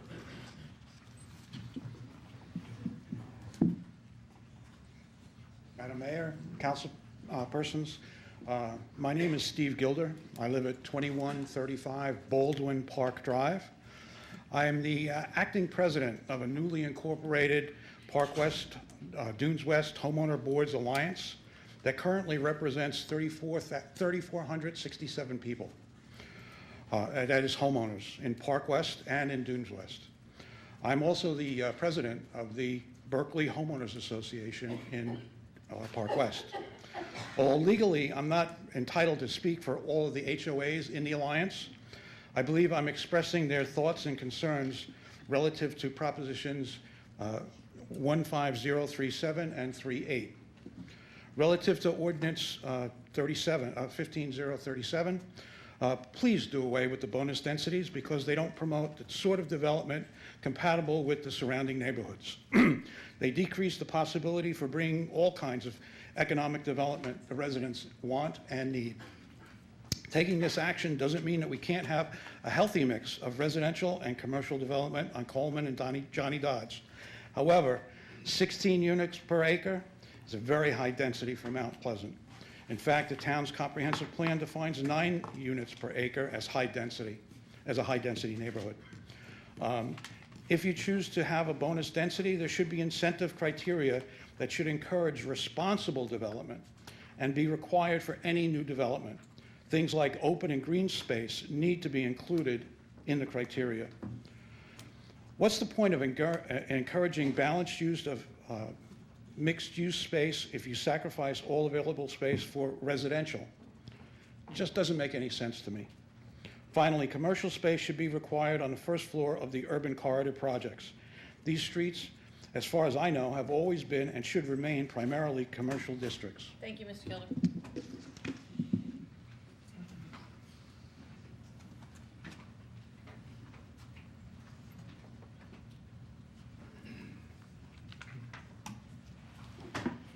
I'm Eugenia Felsinger, and I live in Creekside, 960 Scotland Drive, where I've lived for 28 years. And of course, I've seen this town have remarkable changes. And I'm deeply grateful for all of the comments that I've heard, the thoughtfulness and the work of this group before us. I'm deeply grateful to each of you. I represent, I guess, the elder population. And I see so many elders moving into this area. Their families are bringing them here, and the elders want to have a place to live, not necessarily with their busy households. There is no affordable housing for them, and it brings families together, working families, but it also makes an awful lot of tension. And so they are good customers in this community, very good customers. We need affordable housing. I know with the brilliance in this group that it can be worked out, a compromise between the different groups and interest. I'm very interested in so many young professionals that say, I want to move to Mount Pleasant. I want to work here. I want to raise my family here. We moved here because of the good schools here. That is why we came here from downtown Charleston. And I've worked in the north area in Somerville and Trident Hospital for 20 years, and I know what that traffic is like there. So I'm very interested in how our traffic looks here. But this is still a paradise compared to what I've seen elsewhere, and I'd certainly like to keep it here. And I just thank all of you. And I just know that we can plan some affordable housing for our elders and our young professionals, and for those who serve this community, and who our community is built on the backs of workers that we are not supporting. Thank you, Ms. Felsinger. Thank you. I'm going to decline to speak because I think she just said everything I wanted to say. Thank you. Mr. Bagwell?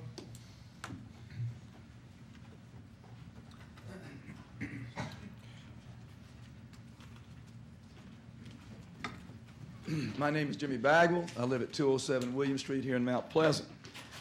I've enjoyed all the comments tonight. I've been coming up here for 18 months.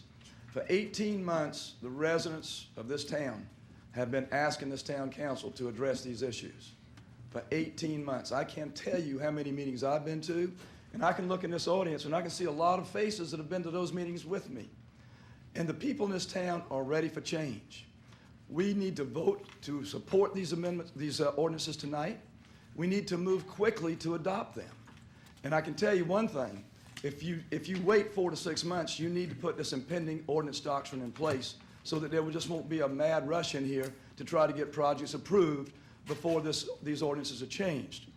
I've lived in this town for 66 years. I served on town council for 12 years. I've worked on different community projects with the town and with private business. I am a businessman. I own business property on Coleman Boulevard. I have a business here in Mount Pleasant. I pay 6% taxes as well. But I can tell you right now, the mix that we've had, as Mr. O'Neill stated, is not the mix that we're looking for. We need commercial development in the town of Mount Pleasant. I represent the Save Shem Creek Corporation Board of Directors. We unanimously support the changes in our ordinances that have been brought forward. 3 weeks ago, when this council came forward with these changes, there was a great sigh of relief in the town of Mount Pleasant because you were actually getting the message that the residents have been getting you. Please don't tarry. Please don't dilly-dally with these changes. Get them in place, and let's get this town moving in the right direction. I applaud you for taking this initiative, and I think that you'll find that the residents of this town, the great many stakeholders who don't own businesses, those residents who pay taxes and go to work every day and fight to hang on to their property, they support you in this. It is those people who elect you to this office. Thank and you, it is those people who are looking to you for help. Thank you very much. Stacy Kinney, Cynthia Ewing, and Vince Graham.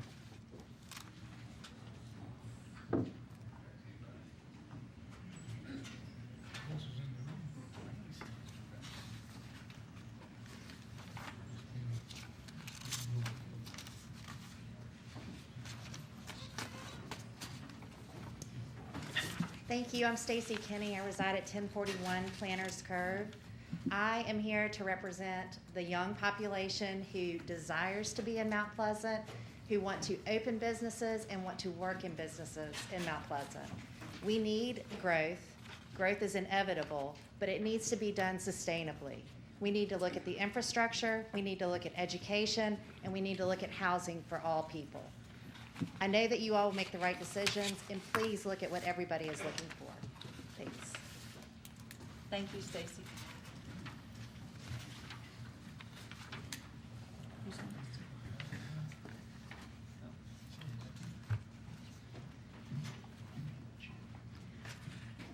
Hello, my name is Cynthia Ewing. I live on Sullivan's Island, 2514 Ion Avenue. It must be catching, this voice thing. I have been following the Coleman Boulevard Comprehensive Plan ever since you started putting it together. And as my husband will tell you, I have had grave concerns from the start. And I never felt like I should come to one of the meetings because this was Mount Pleasant and I live on Sullivan's Island. But then I realized, and the reason that I'm here tonight is, Mount Pleasant really is my home too, because I shop in Mount Pleasant, I'm constantly in Mount Pleasant.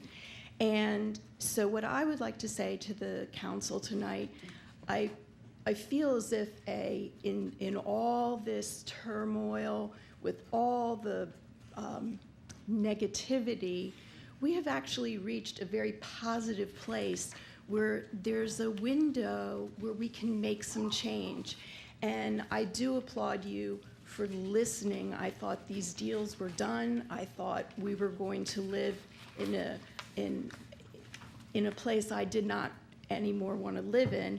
And so please take the time, pull back as much as you can on the growth and development, and keep working. You've got everybody mobilized now that might not have made it to the charrettes back in 2006 and 7, but you've got everyone's attention now, and I'm sure you'll hear everybody giving you better ideas. Thank you very much.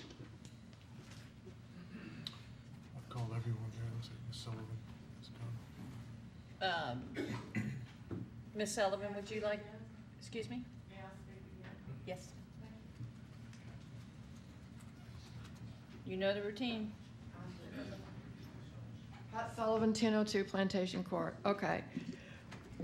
I still don't get where it says consideration, okay, item number 2, amending the ordinance. What are we amending with? That's what I just don't get, even after all the discussion here.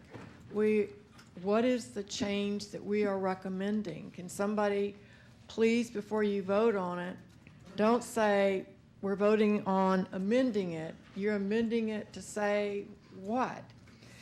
And I'm all for passing something today, knowing that we can wait. The second reading can be in 6 months. That puts a sense of urgency on it. So one other thing that came up, there was a question, if we pass it tonight, all future requests that come in all future planning requests, does that mean that they can keep doing things the way they are right now? Or do they need to be put on hold until the new ordinances take place? I'm not sure if I explained myself right, but can we just be crystal clear of exactly what this means? Thank you. Thank you, Ms. Sullivan. That's it to speak on this issue. Do I have any other comments from my council? Yes, ma'am? I'd just like to respond to Ms. Sullivan's comments, okay, to maybe help clarify that. In essence, what you're saying is that those projects that are already in the pipeline will continue in the pipeline. In terms of new projects, if this first reading is done tonight, won't go anywhere. until council collaborates with legal counsel, with our planning staff, with the community, and identify the best way to address these issues. Does that answer your question? Yes, ma'am. Okay. Mr. Nichols? Yeah, I'd like to thank everybody who stepped forward, and for some it took courage. It's not easy to get up in front of an audience and TV cameras and so forth, and thank everybody who stepped forward to make themselves heard. And I would like a point of clarification with our legal counsel on the so-called pending ordinance doctrine. I heard Ms. Sullivan basically request clarification. I heard Mayor Pro Tem give her view of what it meant. Is it an automatic invocation of that doctrine, or does it take on a case-by-case, project-by-project basis, as you understand it? Well, again, two parts. If this council wishes for us, for staff, or any additional applications to utilize the pending ordinance doctrine, we'd certainly appreciate that direction. Our reading of it is that it would apply, but obviously this council has the right to tell staff whether to enforce it or not enforce it. In addition, the second part is, if there is an application, it depends whether that request somehow affects any of the issues that are raised in this ordinance, any of the density issues. So it's going to be looked at in a two-part process. And I'm almost there. So would staff and corporate legal counsel, does it desire that the motion that's pending, which I believe is Councilman Carrier's motion from an hour and a half ago, stated had nothing about the pending ordinance doctrine in it. It just said, move for first reading of this, and then we created a 4 to 6 month time frame over some objection, but that's what passed. Is legal looking for a further, under that scenario, are you asking us to further amend it if we want the pending ordinance doctrine to be implemented going forward? Planning and legal would certainly appreciate that direction. Mr. Barch? Mr. Carrier, you made the initial motion to pass first reading of what's on the agenda tonight, okay? Your understanding when you made the motion, was it to include engaging the pending ordinance doctrine? It was not. Okay. Would you consider amending your motion to? For clarification, anyone can make an amendment. I know, I'm just asking Mr. Carrier because he's the one who made the original motion. I would. You would not? I would. You would? Okay. And whoever the second? I'll second. For clarification, that we would include the pending ordinance doctrine, correct? Correct. So this is a motion to amend the main motion to direct staff to utilize, when appropriate, the pending ordinance doctrine. Correct. And where does the 4 to 6 month time frame fall? That's another amendment. That's already been voted on. Okay. So That's passed. we don't come back to that, or we do? Okay. I'm good with that. Okay. Should first reading be successful, the pending ordinance is in place until second reading. That's correct, sir. So everybody's clear about that. Thank you. I hate to ask for a third point of clarification, but Let's make sure we get it right. to That's clarify fine. what's been clarified, so for the folks in the room, as we sit here tonight, there are items on our agenda that this may or may not apply to. There are items on the Planning Commission agenda at the end of the month that this may or may not apply to.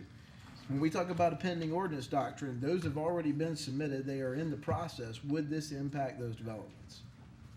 No, sir. If it's already been submitted, then That was my understanding. I learned something new already about pending ordinance doctrine tonight. I feel like I'm getting a law education, so I like to learn. I don't want to go into the fourth and fifth clarifications, but as Mr. Nichols said, it is a case-by-case issue. Staff has to review each one to determine where it is in the process and whether it's affected or not. So, yes, sir. Thank you for the clarification. Any other discussion? I have amendment on I have an amendment on the motion and a second to use the pending ordinance doctrine as legal deems is necessary on projects based on where they are in the pipeline and how they're affected. I'd like to call the roll on that, Madam Mayor. Okay. Roll call. Yes, Mr. Glassen? Up until the last half of what you just stated, Uh-huh. I was clear, but then Okay. you just threw a boomerang in there. Okay. So this will not affect any project that is currently vested and in the pipeline. It will only affect projects that are coming as of tomorrow morning, if this does pass, that will come on board and doesn't restrict them from putting an application in for development. It just allows staff to utilize these documents until we can come up with a final game plan of whether they actually apply to that or not. I'll ask Mr. Paglerini to answer that. That's a good summary. Yes, sir. Okay? I think that's right. Pat, did you get that? Thank you very much. So call the roll. Mr. Carrier. Aye. Mr. Carrier votes yes. Mr. Garch. Aye. Mr. Garch votes yes. Mr. Glassen. Aye. Mr. Glassen votes yes. Mr. Nichols. Yes. Mr. Nichols votes yes. Mr. O'Neill. Aye. Mr. O'Neill votes yes. Mr. Santos. Aye. Mr. Santos votes yes. Mr. Smith. Nay. Mr. Smith votes no. Ms. Stokes Marshall. Aye. Ms. Stokes Marshall votes yes. Mayor Page. Aye. Mayor Page votes yes. And the ayes carry.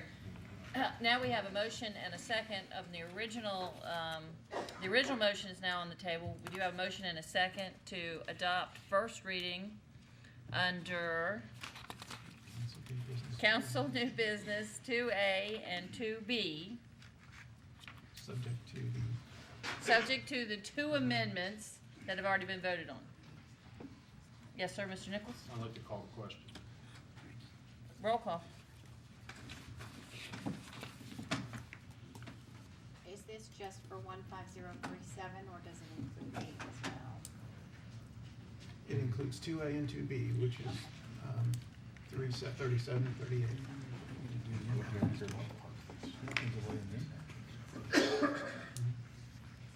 Well, I'm sorry. That was my clarification. It, as legal deemed, they would be needed per the ordinance. Yeah, 2B is different from 2A. 2B is just an impact fee. Right. So So we you would want have to to know tomorrow whether to impose a municipal impact fee for recreation or not. So it's like This is on the separate? first reading. Right. So, it's on the first reading. Yes, sir, Mr. My understanding is that Garch. I'm getting ready to vote on a motion Mr. Carrier made for just 2A, Right. That's correct. not 2A and B. Thank you. It's 2A. Okay, 2A it is. Call the roll. Bonus densities. Yeah. Thank you. Yes. Mr. Carrier. Aye. Mr. Carrier votes yes. Mr. Garch. Aye. Mr. Garch votes yes. Mr. Glassen. Aye. Mr. Glassen votes yes. Mr. Nichols. Yes. Mr. Nichols votes yes. Mr. O'Neill. Aye. Mr. O'Neill votes yes. Mr. Santos. Aye. Mr. Santos votes yes. Mr. Smith. Nay. Mr. Smith votes no. Ms. Stokes Marshall. Aye. Ms. Stokes Marshall votes yes. Mayor Page. Aye.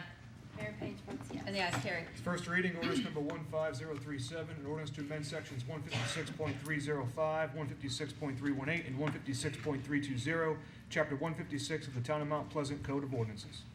Thank you. Now we need to deal with item number B under that same 2 of new business, which is the ordinance to amend the municipal impact fees for the Town of Mount Pleasant Code of Ordinances. Second. Now I have a motion and a second for first reading. Any discussion? Ma'am? Yes. Mr. Paglerini, to give everybody in the audience just a quick breakdown on municipal impact fees and how it applies to this motion. Yes, sir. Legal was asked to prepare an ordinance to amend section 154.08 of the Town of Mount Pleasant Code of Ordinances, which affects, the title is Determination of Fees under Part D, Park and Recreation Fees. And the provision states where private open space or facilities for park recreation purposes provided on private property. It goes on to say that there are partial credits not to exceed 50% given against land dedication and, or payment of fees in lieu thereof. The Board of Planning and Zoning finds it is in the public interest to do that if certain standards are met, and it gives items A through D for standards, which would allow certain development to avoid payment of these fees if those standards are met. And passing this would remove all that. Yes, sir. Thank you. Thank you. Are you comfortable with the explanation, Mr. Birch? Yes, ma'am. Okay, we have a motion and a second. Any further discussion or questions? Call for the vote. Mr. Carrier. Aye. Mr. Carrier votes yes. Mr. Garch. Aye. Mr. Garch votes yes. Mr. Glassen. Aye. Mr. Glassen votes yes. Mr. Nichols. Yes. Mr. Nichols votes yes. Mr. O'Neill. Aye. Mr. O'Neill votes yes. Mr. Santos. Aye. Mr. Santos votes yes. Mr. Smith. Nay. Mr. Smith votes no. Mayor Page. Yes, ayes I'm, carried. I'm sorry. Oh, I'm sorry. you missed- I missed- missed. yes, you did. My apologies. Ms. Stokes Marshall. Jumped over you. Aye. Ms. Stokes Marshall votes yes. Mayor Page. Again, aye, and the ayes carry. Thank First you very reading, much. ordinance number 15038, ordinance to amend section 154.08, chapter 154, municipal impact fees from the Town of Mount Pleasant Code of Ordinances. Thank you very much. Moving back under planning new business, Ms. Farrell?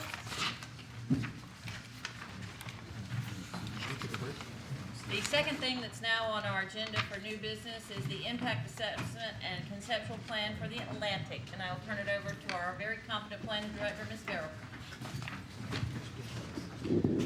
Excuse me, David. Madam Mayor, I'm gonna have to recuse myself, which means I can't even be involved in the discussion. Absolutely. Okay, should I say that, let everybody know Before also? we start, do y'all want 5 minute break? Yeah. 5 minute break. Thank you. We take 5 minute break. Sorry. After break, okay. I always forget that.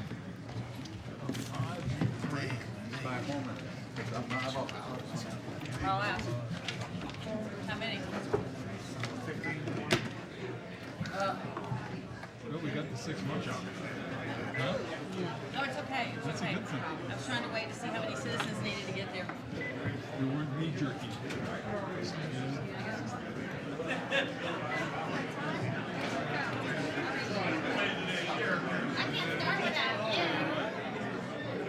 Still got that out. Give it up. It's like October. This is like an October party.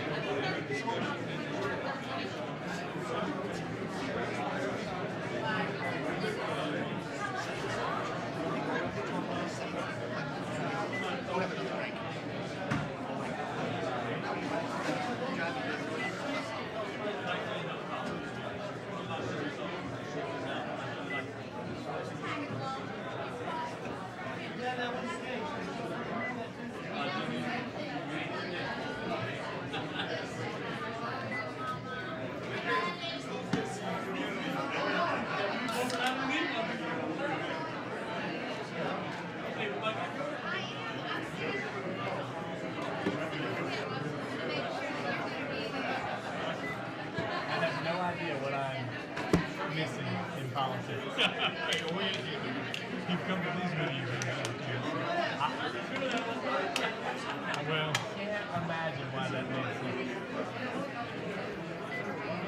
It started off as a knee-jerk reaction to the same Shem Creek. I'll put it to you very simply. And we just don't like that. A bunch of us don't like it. If we're gonna make some really good changes for the future of Coleman Boulevard, it really needs to be thought out. Because like Legal said, it changes every block. Every block is a different thing. And we can do the rest of them. Yeah. When do we get all this done if we get it done? You get two parcels with 75-foot high buildings. You already got nice parts. You got already got nice parts down there. You can hear it in their comments.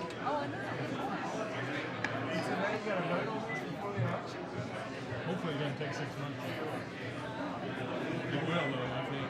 But what do you do? I mean, what can you do? There's a lot of detail. Those ordinances are very, very detailed. You can't just blanket throw them out the door.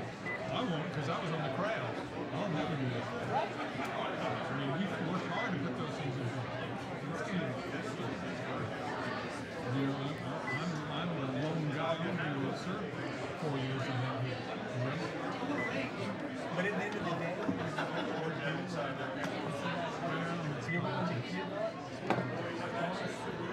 Well, bonus densities, bonus densities can be controlled, if we can put them in the right places, we can keep them in the right places. I mean, that's part of the detail. It's not a blanket, get rid of bonus density. I mean, those 275 big sites, I want to get rid of bonus density. But I don't want to get rid of you guys off the council. I mean, and if you go back and change now, this group is going to think that, oh, well, we said we would do it, now we want to keep it. The election's going to be contentious. It's going to be really contentious. They're going to have a slate. And that's what I'm saying. If you'd have taken this vote a month from now, you could have been after. Well, we're not coming to it. I'm sorry about that. Don't worry, they can't just let it right. It's even legal,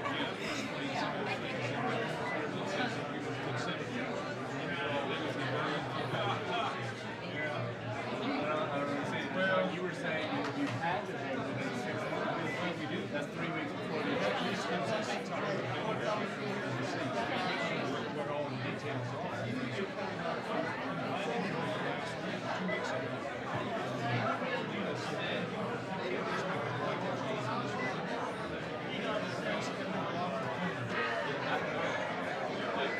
Never run for town council, but I'm sure about all the elections.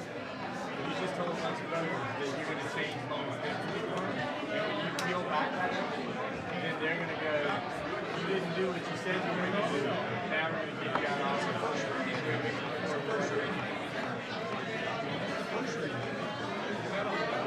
I'll see you the day after the election. I know you support business. I just thought not.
second letter pass? You know, I think we're gonna work really, really hard in the next 4 to 6 weeks, and, you know, actually for the 6 months, I apologize, we're gonna work really hard to make sure that we have our year to not develop a community ordinance, right? It's been secretary, yes. We're gonna vote on it next, and it's really hard to say how we have quite a few speakers signed up, so it'll be quite a long time before we really make that vote, but we'll see very soon. Yes, sir. All right. Let's go, hit the gavel, hit the Fund gavel. council, fund council.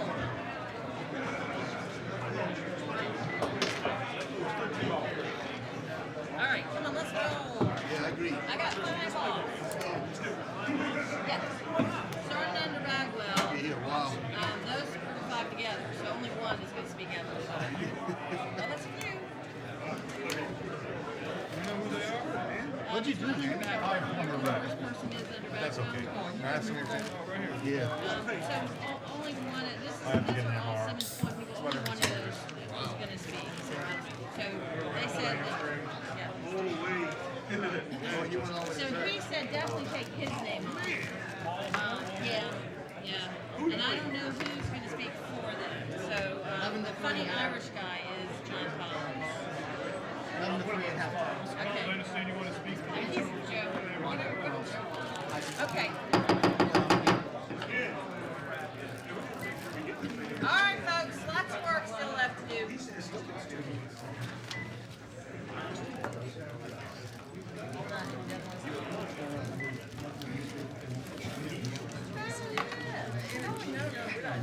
We're not giving bonus densities. I mean bonus minutes. No. Thank you, everyone, for that much-needed break for the council.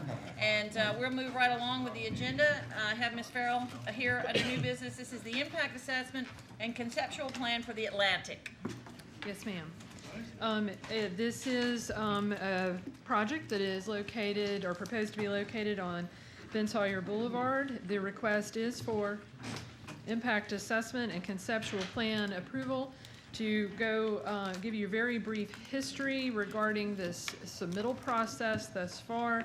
This particular proposal was submitted to the Planning Commission in January, but there were 2 tie votes, so there was no Planning Commission in January, so there were 2 tie votes, so no recommendation from the Commission.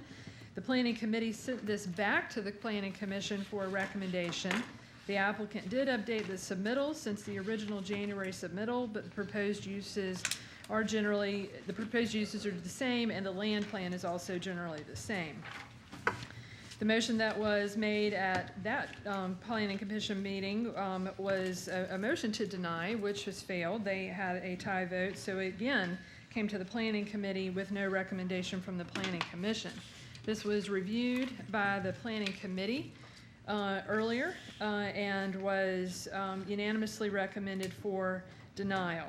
The proposal, I am happy to go into whatever level of detail you would like, but to provide you with very general information, it's 246 apartment multifamily units, 14,000 square feet of commercial space. The total acreage of the property is just under 15 acres, although the high ground and developable acres is about 8 acres. The proposed density is 30.6 units per acre.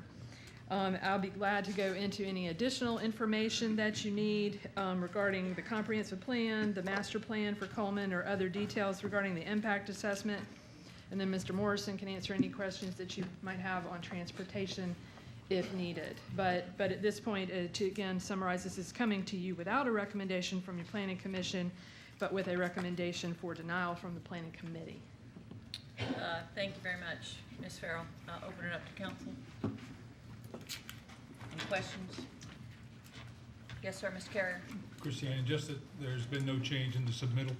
It is still a mixed-use facility with the bonus density because of that. Right, it's proposed as mixed use, and they are taking advantage of a number of the bonus density incentives that are in the Coleman Ben Sawyer portion of the overlay. Because of the mixed use.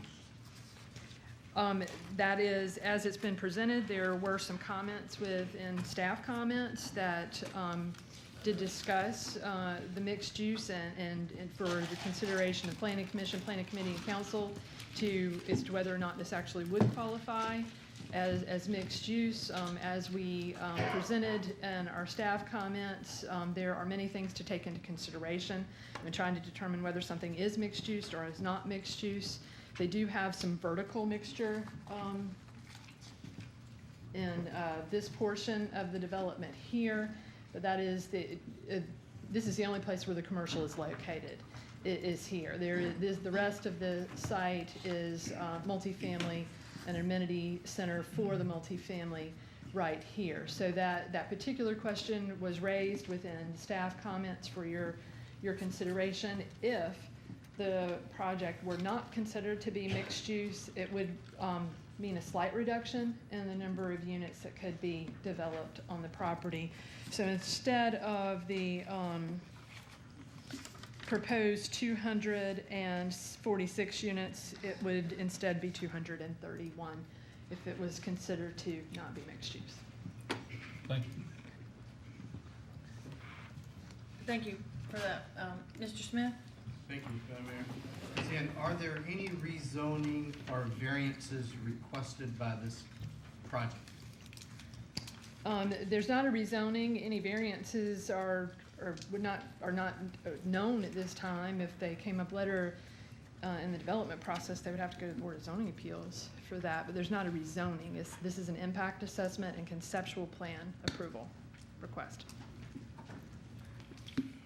Density has certainly been an issue that we've spent a little bit of time on tonight. This proposal is, you said several times, 246 apartments. That's correct. Under the current zoning, what's the maximum number of units that could be here? If they are considered to be mixed use and they are able to accomplish all the incentives that are outlined within the urban corridor, which is that they are greater than 4 acres in size, that they construct the access to the property in the fashion of a street, that they have provided the public open space, and that they provide workforce housing, then the density is unlimited. It is whatever they can accomplish within the building height and also park. You said unlimited. That's right. And the maximum building height that's allowed currently? It varies on Maximum? I'm sorry. The maximum building height? 55. 55? Yeah. And the maximum of any buildings that's proposed? I do not remember that off the top of my head. The applicant could answer that question for you. Thank you. And my final question is parking, which clearly is a significant concern for us. Have they met the required parking for this project? What they have shown on this conceptual plan, which is a conceptual plan at this point, so we don't have all the detail needed, they have met the minimum parking requirements. Minimum parking. Yes, sir. My final question, Madam Mayor. It's hard to tell on the slide that's on the screen there, but that the large building closest to the water. What can I refer to that box as? I think that says 4 on it. Building 4? I think so. How close, without a variance or rezoning request, can that building be to the critical line? It can be, because this property has been platted for quite some time, could be built up to the critical line.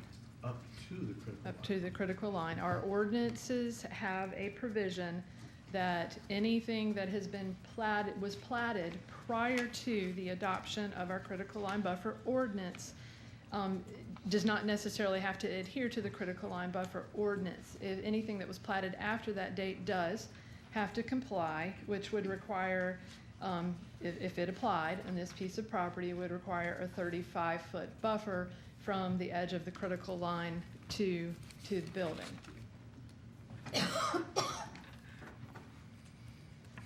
So they could build up to the line, and the proposed building is what is the setback from that as proposed? They're generally showing 35 feet, which is what, if the critical line buffer ordinance applied, would be what it would be. Thank you. That's my last question. Mr. Carrier? Thank you, Madam Mayor. I believe Mr. Garch made the motion in Planning Committee when we sent this back, or when we sent it to council tonight on a 2-2 vote. And he used the terms transition area as well as another term, and I can't recall. But I asked legal, how strong is that reasoning based on what we've heard as far as all of the other elements being okay as far as this development? I don't believe that would be an appropriate question for our legal. I think there are legal ramifications that you might consider executive session to discuss the Okay. ultimate question. However, we do have an ordinance, which there is a standard set forth in the ordinance, which I'm glad to go over at this point, if you wish. Go ahead if you would. I would appreciate that. Right, yes, sir. 156.054 of our code addresses impact assessments. And the standard is, where negative impacts are identified, town council shall, upon the report and recommendation of the planning commission, determine if, given the goals of the comprehensive plan, these impacts are acceptable and in the public interest. Council may request that the developer to mitigate negative impacts that are deemed to be unacceptable, And the key portion is, if satisfactory mitigation cannot be achieved, the town may deny the impact assessment approval request as submitted. Therefore, in order to deny, there has to be, that mitigation cannot be satisfactorily, that it cannot be satisfactorily mitigated, any unacceptable negative impacts. Typically, that is from the standard, or at least as our staff reports, there has to be a basis for that reason for denial. Thank you. Yes, sir. Mr. Garch? Mr. Carrier, the term that I used in the motion was decompression zone. Thank you. Did you have another comment, Mr. Smith? Question, regarding traffic. We heard earlier from a Sawyer's Landing resident regarding density specifically, I think was the issue, the point that was being made, Mr. Allen, I believe. In his own words, he told us that he has, with all of his driving experience that he has, I think the words where I wrote, significant challenges of exiting his own neighborhood of Sawyer's Landing right across the street from there. From a traffic perspective, could Brad or someone address how this project addresses mitigating any traffic concerns? Mr. Morrison's coming up. Thank you.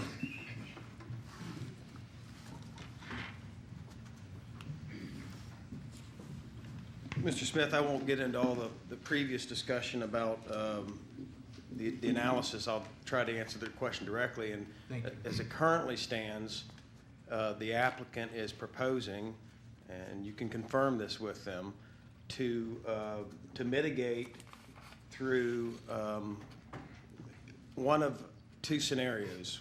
The first scenario being turn lane additions for their development, which is generally what you see here. Staff has a modified version of that, excuse me, that we feel is more appropriate. And also there is a roundabout option that has been discussed and somewhat analyzed, and the applicant has indicated a willingness to perform that improvement also, which it would be at the location of their entrance and the entrance to Simmons Point. So that is their proposed mitigation with that type of device for the analysis we do, weekday peak hour traffic analysis. The analysis indicates you would get acceptable levels of service. And its current rating now? Well, we look at level of service for the side street because it's uncontrolled. There's no stop, there's no signal, no device there whatsoever. So really, we look at the side street levels of service.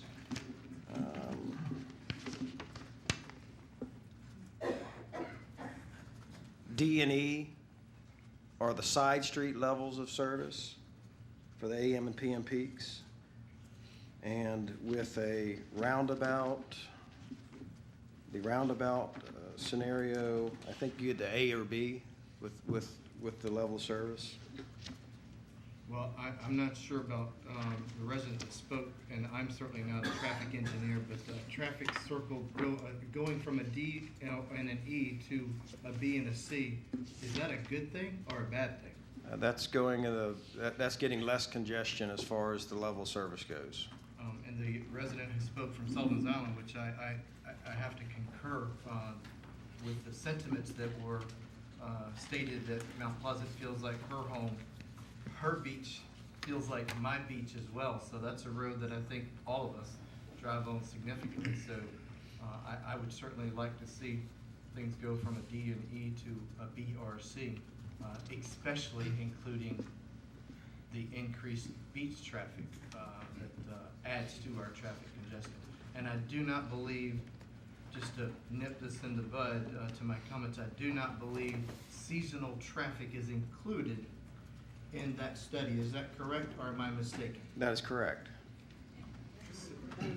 Yes, Does that Mr. also Marshall. take into consideration when the bridge opens and the kind of the additional impact that has to include the seasonal traffic?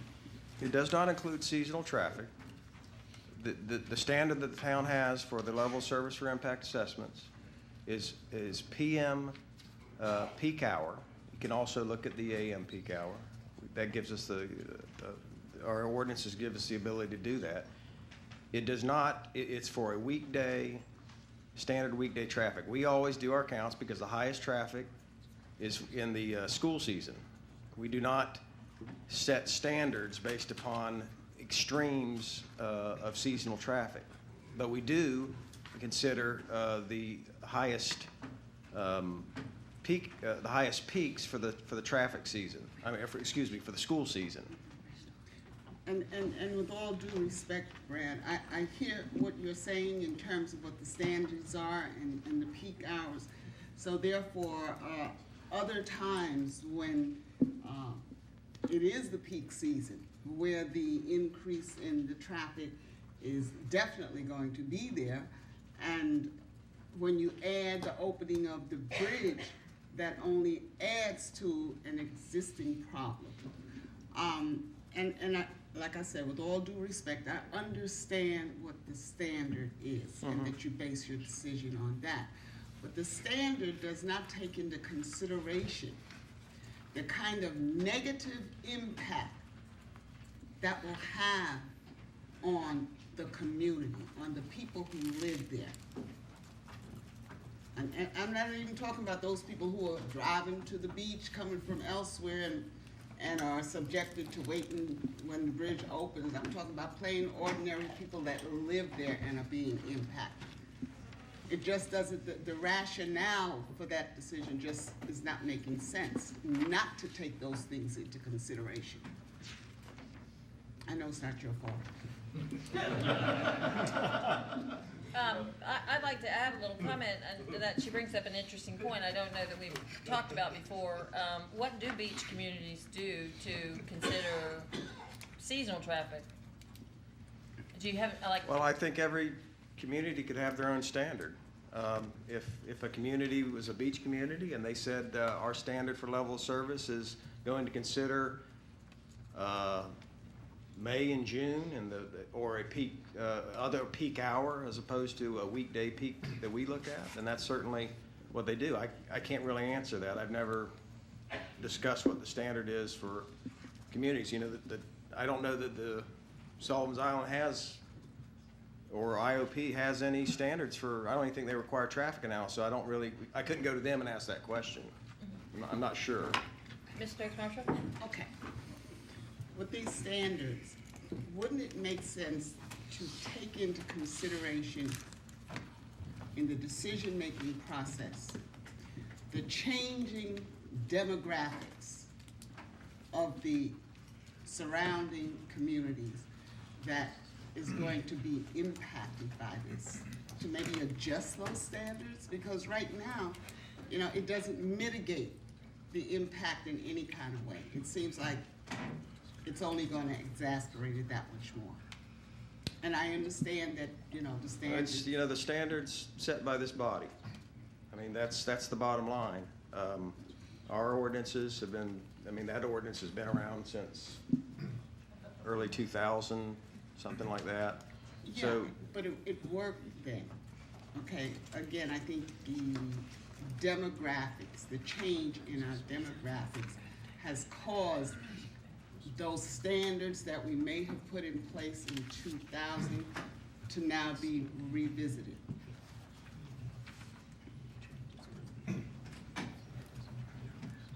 Mr. Glasson, did you have a comment or question? Yes, ma'am, thank you. Brad, on the traffic, just as a point of clarification, is it a fair statement that the developer pays for the impact assessment, transportation, and you direct that as to what the standards of the town has? So it's to ensure that those peak hours are identified? right, there's plenty of guidelines in our ordinances and the general accepted professional standards for traffic analysis, and that's what I have to make sure are followed. It's a rhetorical question, because there's been a number of people that have come up to me and asked the question, just want clarification, that the developer doesn't dictate when a traffic study is done, at midnight on Tuesday nights. Okay, that's not when the traffic study is done. Correct. Our ordinance is directed under your supervision, however, it's funded by the developer. That's correct. Okay. And then, Christiane, there was a comment made earlier that this project is in conflict with the comprehensive plan. Can you elaborate on that statement that was made? Well, I can tell you what we've got within our comments that we provided, staff comments that we provided with respect to not just the comprehensive plan, but also any special area management plans, which in this case is the Coleman Boulevard Master Plan. The impact assessment of the code does say that any impact assessment that's brought forth should address the relationship to the comprehensive plan as well as the master plan. And so staff comments that we have regarding this is that the Coleman Boulevard Master Plan should, to a large extent, inform the design of the site in order to provide for a reasonable development plan that is sensitive to and accomplishes the goals of the Coleman and Ben Sawyer Boulevard's revitalization plan, as well as the comprehensive plan, which is to provide a deep compression zone, to create a gateway, to provide for a marshfront pocket park, to protect marshfront critical areas, to provide views and open vistas, and to provide access to the water.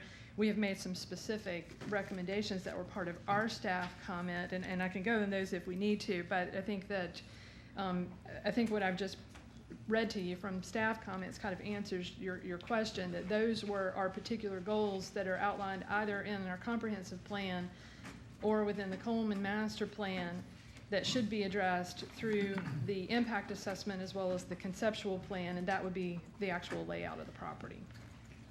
Okay, now on the area for the marsh, does this property step into the marsh at any point, this development? No, it's kind of on back of Mr. Smith's question earlier, no, a building cannot cross the critical line at all. What they are showing on this one is they are still showing a critical line buffer area along critical line right here. This is critical line, and so this is a buffer area. And then Mr. Smith asked this, but just for, again, more clarification, with the current height and the zoning, if they were to have all the density bonuses available with the height restriction that currently exists or that's in place, I was told that would be about 450 units that could be put there. Is that accurate?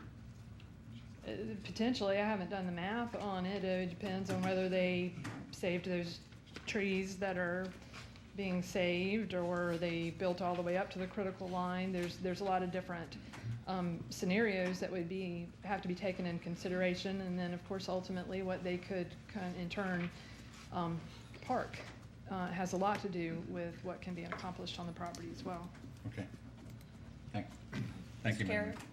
Just one more question for Brad.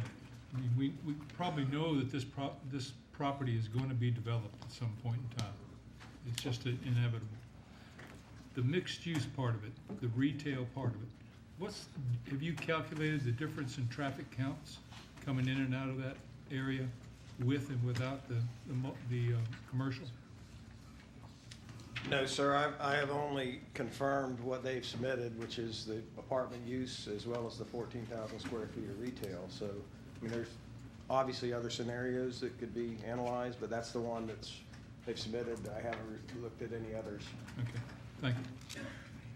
Mr. Nichols? Thank you, Madam Mayor. A comment and then a motion. I attended the Planning Commission twice where this was brought up, and I think it was, we said that they were divided evenly both times. And I appreciate that, by the way, and I want to give a shout out to our planning commissioners. They work extremely hard for very long hours on a completely volunteer basis. And the men and women of that commission and their chair do a great job, and they take a lot of heat, and I think we all are very grateful for them. I then attended the special planning committee meeting that was called by Councilman O'Neill, and I learned some interesting things at that meeting. One is I learned that one council member, and God bless him, actually got out there and walked that property and surveyed traffic in that area. And that was Councilman Smith. He does over and above. He does his homework as much as anyone, probably more so than I'm here, and I appreciate that, Mark, I do. I'm also noted that at that meeting, and we have it in our minutes, which you could all download and look at, that a couple of things came out of there. One, a vote was called, and it was unanimous. All four were present, all four voted in favor of the motion that was made. And one of the councilmen at the meeting stated that decision-making on a project like this had to be based on more than a feeling. It had to be based on facts. And one person said that this was not consistent with the master plan, and I concur in that. With that, I'm going to move to council that we deny the request before us based on the following findings. The request that it's inconsistent with the Coleman-Ben Sawyer master plan, which calls for less urban development in the decompression zone as one draws nearer to the causeway. And further, it's inconsistent with the comprehensive plan, which calls for protection of environmentally sensitive land by limiting rather than maximizing development. And I put that in the form of a motion. I have a motion and a second for denial based on the reasons stated. Any further discussion or other comments or questions? Yes, did you have something? Sure. I did, Madam Mayor. I would like to hear from the developer on the response to the staff comments, especially noting the rationale for the motion for denial, some of those points on there. We didn't hear from him during the planning committee meeting, so I'd like to hear from him to respond to the staff comments, if that's acceptable, please, Madam. I might suggest that they might have someone other than themselves that they would like to represent themselves. I certainly would offer to hear those responses to staff comments that a representative have 2 minutes to speak. Would y'all like to do that?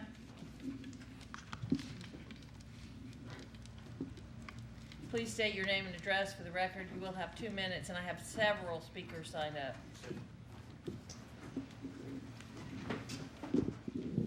My name is Adam Monroe, 1703 Paradise Lake Drive, Mount Pleasant. I think you're referring specifically to the comments about the decompression zone. And without the benefit of some visuals for you, we did make a presentation in the Planning Commission meeting about that, because I think we'd all agree it's a very nebulous term. From our standpoint, we don't know how to respond to that from a technical planning aspect. What does that mean for setbacks and density? Well, all we have to go by are what's laid out in the zoning code itself. When we look at the zoning code, to us it was shaped by the Ben Sawyer master plan and some of the suggestions it made. the visual that we had in Planning Commission talked about the progression of buildings along Coleman Boulevard as they come up Ben Sawyer towards the causeway, and the distance between the road and the building. And in every case, as you progress from Coleman, you find that the buildings are closer to the road. As you get closer to the causeway, they start to shift out, and that was the case with us as well. The first building here is approximately 50 feet from the road, despite the 30-foot setback. There is a large right-of-way area right there. The next building is about 57 feet from the road.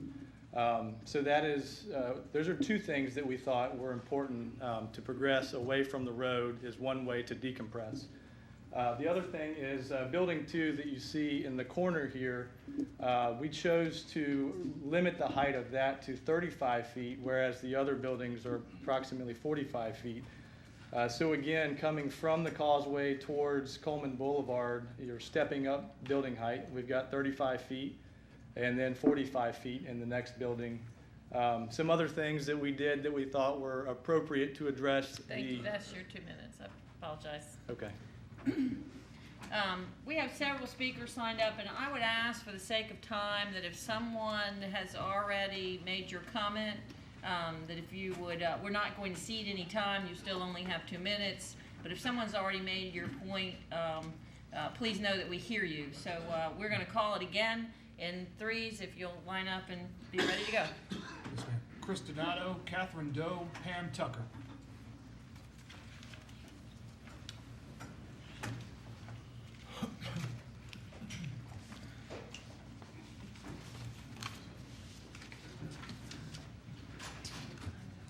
Good evening. My name is Chris Donato. I'm at 617 Hamlet Square Lane. I present to you tonight. I'm a citizen of the town of Mount Pleasant, and I'm also a representative for the developer. We thank the council and specifically the staff for working with us on this project and the time that has been put into this project. We like to state that the project meets the requirements of the Urban Corridor Overlay District as it relates to parking, density, height, setback, buffers, and open space. We're not asking for any variances. We're not asking for a change in zoning, and we're not asking for any special exceptions. And as the traffic is concerned, the current state of the intersection that we're impacting is rated a D, and our mitigation will bring it to a B. Thank you. Thank you, Chris. Ms. Tucker?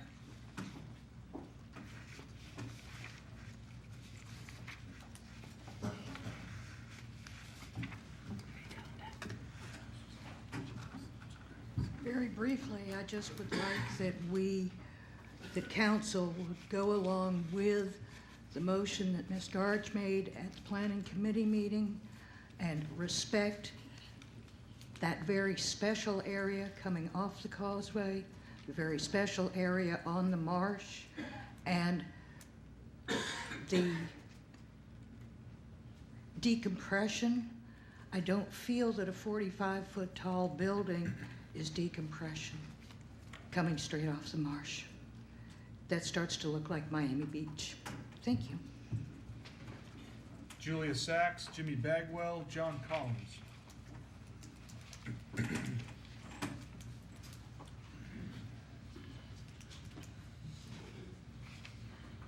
Hi, y'all. I'm Catherine Doe. I was actually in the last group. 1481 Center Street Extension. I'm on the Bay Club Property Owners Association, so directly impacted by this development.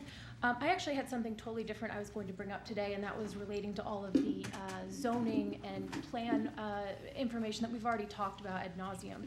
I'm a marketing professional, I'm a marketing director, and I worked on the group that approved those ads with the awards that were accepted tonight, and I just couldn't help but think as I sat in the back of the room, at what point does this become false advertising? Those were beautiful ads about this idyllic place that we're losing, and we don't have a grasp on how to fix that. And with the available space that's here, I really just don't think that this is taking us in the direction that we want to be. And if we want to be what we're advertising and what's award-winning, because this is a wonderful place, I think we're in the wrong direction. That said, I understand the position of the developers, and I have to say that I understand the zoning, but I'd like to just please ask that we not take this time to decide who we want to be when we grow up. I've said this before. We have to fix the mistakes of our youth, and we're not heading in the direction of fixing those mistakes by approving this now. So I'd ask that you please not approve this. Thank you.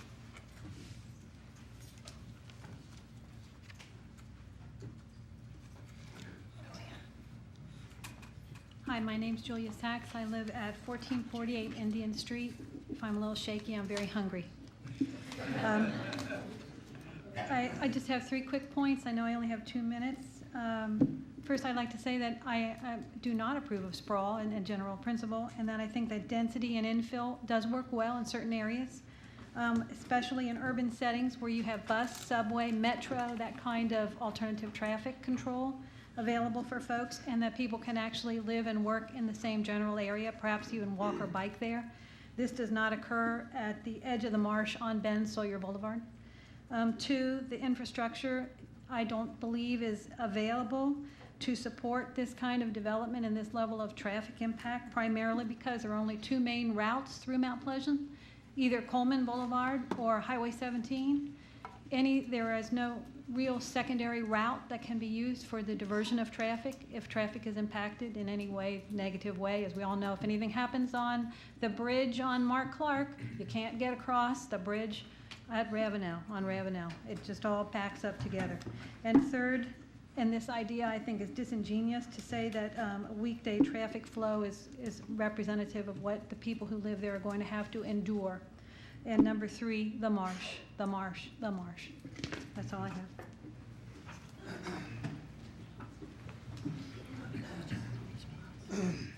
Jimmy Bagwell, 207 William Street here in Mount Pleasant. I spoke a little earlier. I didn't realize we were going to get another chance to speak.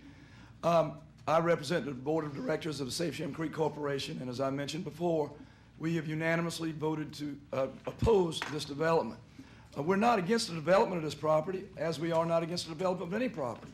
But we feel like that the master plan specifies a decompression zone as you approach the marsh. If you saw the traffic 2-3 weeks ago during the Easter weekend, it was horrendous. And I agree with what Thomasina Stokes Marshall said a little earlier. Any analysis of this development has to take into consideration the peak times during all those months when everybody who is moving to this area wants to go to the beach. This is not a sound development for this property. I have spoken to many residents in this area, cannot find anybody who favors this development. It's a beautiful piece of property. It demands a beautiful development. This simply is not it. Thank you very much.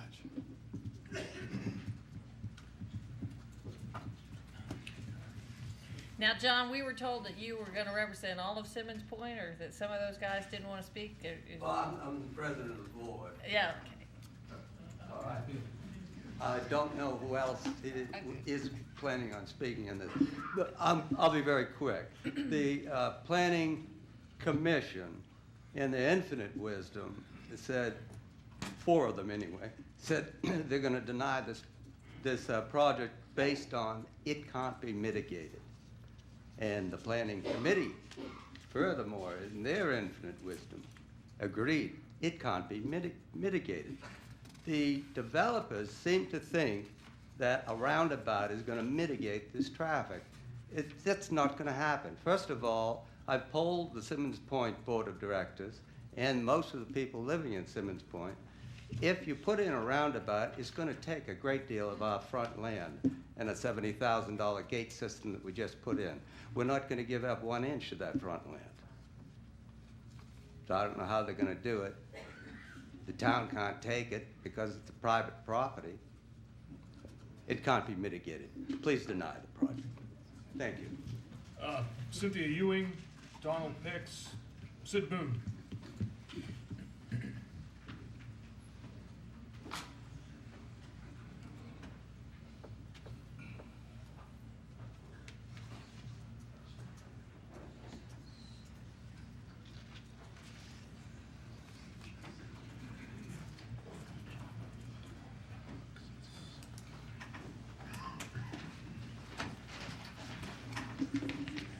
Good evening. I'm Donald Wicks, 993 Cold Bay Lane. I want to be very clear. I recognize, I understand that the property at 1558 Ben Sawyer Boulevard is valuable property and is ready for redevelopment. In fact, if I didn't have to look at the nasty old satellite dish with the face painted on it every time I leave home, I'd be delighted.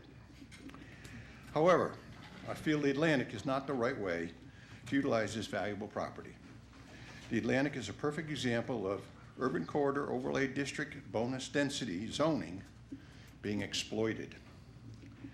It is not thoughtful, long-term development on a fragile, beautiful property at an important gateway to Mount Pleasant. The inconsistency of the Coleman and Ben Sawyer Boulevard revitalization plan and the Atlantic development plan is troubling. The revitalization plan objectives for this gateway to the beach call for open and expansive feel, and there should be a transition from the more urban sections of Coleman Boulevard. The Atlantic is a bad plan in the wrong place. I ask you to consider the sensitivity to the 7 neighborhoods surrounding the proposed Atlantic, which are all owner-occupied and are less than half the size of the Atlantic in terms of number of units. The Atlantic is not compatible in scale or character or prevailing neighborhood densities. Also, the impact traffic on Ben Sawyer Boulevard and the absolutely terrible idea of a roundabout at the entrance of Simmons Point are unacceptable. The seasonal beach traffic on this narrow, 1 lane in each direction section of Ben Sawyer creates difficult conditions for this neighborhood. The Atlantic would only worsen this difficult traffic situation. The Atlantic proposal is not the best way to utilize this valuable property. That's your 2 minutes, sir. Thank you. Thank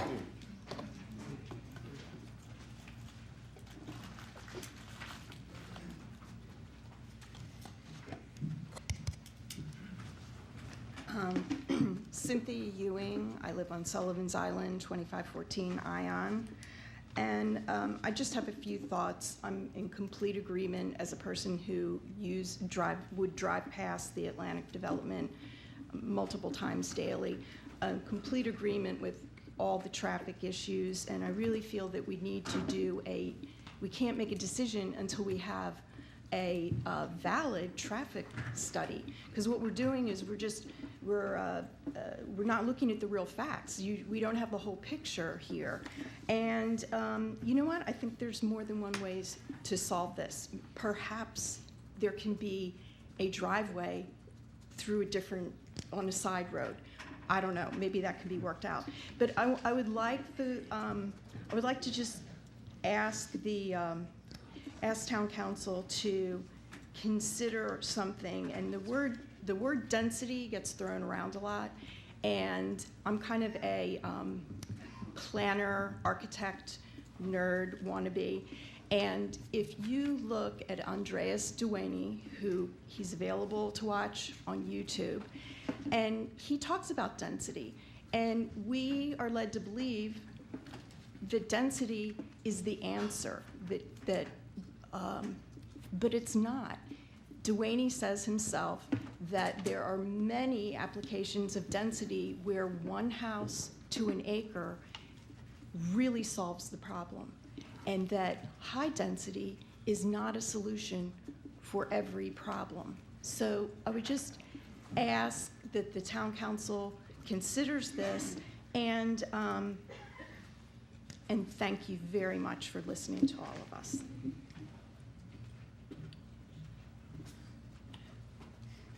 Chip Allen, Krista Mysock.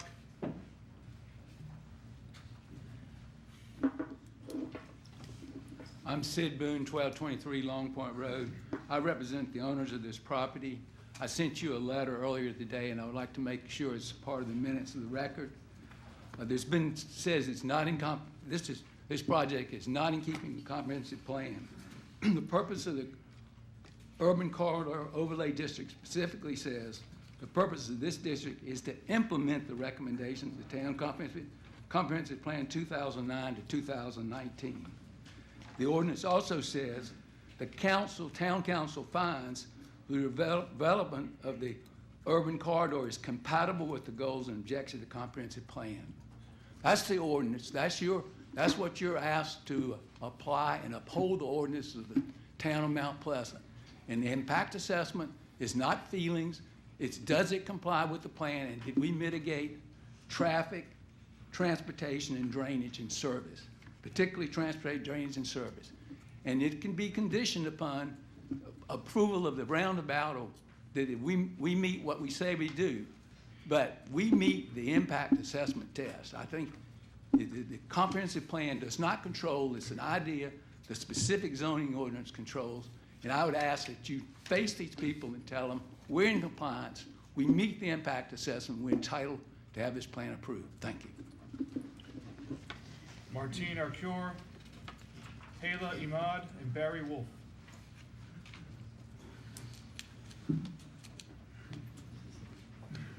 Chip Allen, 961 Cove Bay Lane, Sawyer's Landing. I've been a realtor for many years, and I've done some small developments. When I received calls from two East Cooper developers saying that this project is not a project that is good for this particular location, I knew that my thoughts were thoughts that were supported by a lot of other folks who were in this business. I think that we can work together for the good of developers as well as the citizens. But when this developer put an aesthetic median virtually in front of my driveway, the only access that I have to Ben Sawyer Boulevard, and he did it in the revised plan, this is not the way a developer ought to be working with the citizens. There are good developers, and these folks are probably good folks and good developers, but they did not come to talk with us. When I was in the BAR in Somerville for 14 years, the developers and the citizenry that it was affected by worked together. And I think that that can be done. But in this unique stretch from Rifle Range Road to the Ben Sawyer Bridge, which has the one lane for 2/3 of that particular stretch and has the bridge opening over 100 times a month, like Ms. Stokes Marshall said, pardon me, it is something that has to be factored in. And the fact that the reports, the traffic reports are not factored in is just a crime. And I think that you folks as leaders, and y'all are very sensible leaders, and I'm glad to have y'all as leaders in this community, I think y'all can figure that one out. Thank you, Mr. Allen. That's Thank your you. 2 minutes.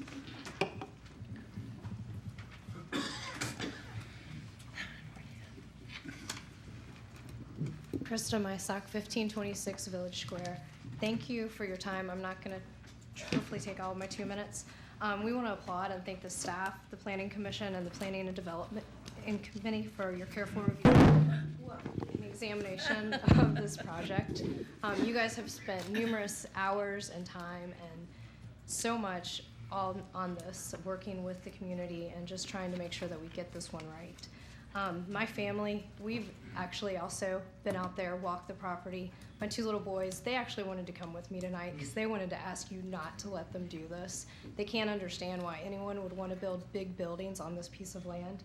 So we just want to thank you and ask you to help us preserve and save one of the last pieces of marshfront that we have. This land is going to be developed, but let's make it the right development for our community. We don't feel like it mitigates the impact, the traffic, the environmental factors. Nobody's mentioned that DHEC's actually having a hearing on April 21st, a public hearing about filling in the .43 wetlands on this project. So let's take everything into consideration. Thank you. Lucy Gordon, Paul Moss, Paul Mount. Barry Wolf, 1468 Pocahontas Street. You know, we've talked ad nauseum about density and all that stuff, so we're done beating that to death. The bottom line is Simmons Point has 2 access points. One off of Ben Sawyer and one that empties onto Center Street. The traffic study, as I understand it, did not take Center Street traffic into consideration to start out with. That traffic that's not going to want to go out on Ben Sawyer is going to want to go to Center Street. From Center Street, it's not going to want to go to Ben Sawyer. It's going to want to go to Pocahontas. It's going to go to all the streets that cross to McCants. Let's think about that. We've not even put it in the traffic plan.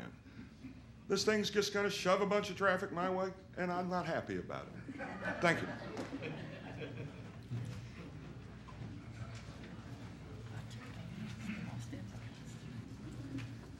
My name is Paul Moss. I live at 1551 Ben Sawyer. I'm presenting along with 4 of my neighbors, and we are representing a coalition of residents of 7 communities that border Ben Sawyer: Simmons Point, Sawyer's Landing, Marsh Harbor, Saltgrass Point, Bay Club, Home Farm, and North Point. We are going to present an overview of the many problem areas and conflicts that arise with the Atlantic development and the urban overlay district along Ben Sawyer. Given that we each have 2 minutes, we're going to each present a segment. I'm going to start with basic underlying traffic limitations and problems that we already have with traffic functioning along Ben Sawyer. Unlike the rest of the corridor, Ben Sawyer is a very small road with one way in and one way out. It is also severely limited in its capacity, all traffic having to merge into one lane before the causeway on its way to Sullivan's Island. This is a permanent limitation with no remedy. In addition, the Ben Sawyer Bridge opens and closes regularly, backing up all the traffic for significant periods of time. There also is a bidirectional bike lane that abuts the main entrance to Simmons Point to be considered. Additionally, the 2-lane road is the main and only transportation artery to Mount Pleasant, serving town of Mount Pleasant residents as well as Sullivan's Island for daily use. There are no alternative routes available, and this 2-lane road also serves as the emergency services and evacuation route for Sullivan's Island. It also serves all Mount Pleasant as access route to the beach. There already exists a large amount of beach traffic, both tourist and local, which is growing rapidly and already clogs traffic. Anything built in Mount Pleasant, particularly in the corridor, adds significantly to this problem. And we have not even begun to see the impact on Ben Sawyer of all the developments already being built and approved. Given that Mount Pleasant's popularity is significantly related to its proximity and access to the coast, it is in the town's best interest to preserve Ben Sawyer's functioning. That's your 2 minutes, sir. Thank Okay. you. Thank you.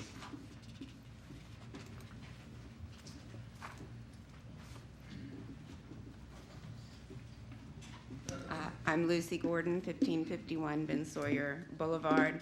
I'm going to try to summarize again the traffic thing. The way that we are measuring the traffic on Ben Sawyer is not accurate. The capacity of the road is completely overestimated. The actual volume on that road is underestimated. 1 lane, bridge opening, traffic stops at the ocean, peak traffic occurs all summer long, not during the school year. So the very measurements upon which we're coding the traffic levels and what's going to go from a C to a B are completely inaccurate, so the coding is inaccurate. It's not going to mitigate. One other thing about the roundabout, this hasn't been presented, to our knowledge, the last we checked, to the State Department of Transportation, who has to approve it. We've actually met with the State Department of Transportation twice. There are serious questions about whether a roundabout could ever be approved. There's Sawyer's Landing entrance on the one side of it, and there's the new Sullivan's Point on the other side. We're in the middle. There's the safety issues of all those communities trying to negotiate a roundabout is unlikely to happen. There's a bi-directional bike path that if you put in the curve of a roundabout, it pushes the cars back. We could not see bikes coming. They could not see us. There's no visibility there. We have to creep up to the edge of the road already just to see if a bike is coming. If you think it's easy to negotiate 2 sets of lanes of traffic and 2 sets of lanes of cyclists and joggers and weave in between them to get out onto Ben Sawyer, it is not. This is not a place that can sustain a high-density development like this and the traffic that goes with it. So I want to say that we really, really hope you will consider removing this portion of Ben Sawyer from the overlay. This is going to come up again and again and again as each new development. The measuring problems are going to repeat themselves, and we'll have to be here again. David Schimpf, Alice Morrissey, Nancy Wicks. Hello again, Paul Mount, 1481 Center Street Extension, Bay Club. A couple of council members have said they have to make this decision based on facts and not emotion, so I have a bunch of facts. The proposal for the Atlantic states that it will add 2,230 daily two-way trips to Ben Sawyer Boulevard. Even at the low 2% growth rate used in the study, that is 6 years worth of normal traffic growth, taken up by one development and injected directly into a choke point of merging lanes. We've talked a little bit about summer traffic. I did some research into it. A typical weekday in June, even with the absence of school traffic, is still almost 50% higher than in winter. Peak traffic on a typical Saturday in June is currently 2.5 times that of a Saturday in February.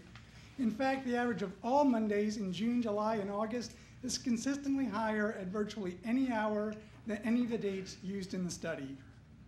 A roundabout has been proposed to address egress for both Simmons Point and the Atlantic. I know you received a letter about that today.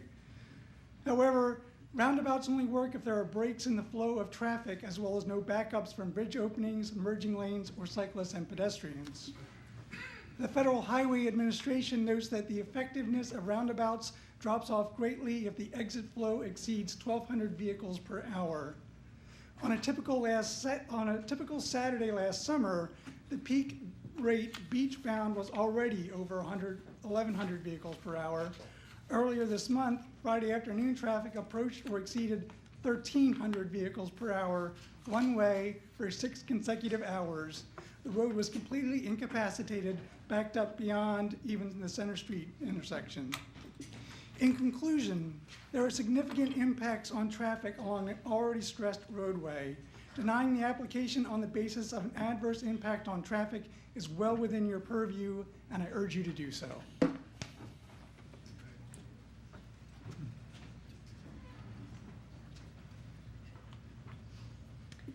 Hi, I'm Nancy Wicks from 993 Cove Bay Lane.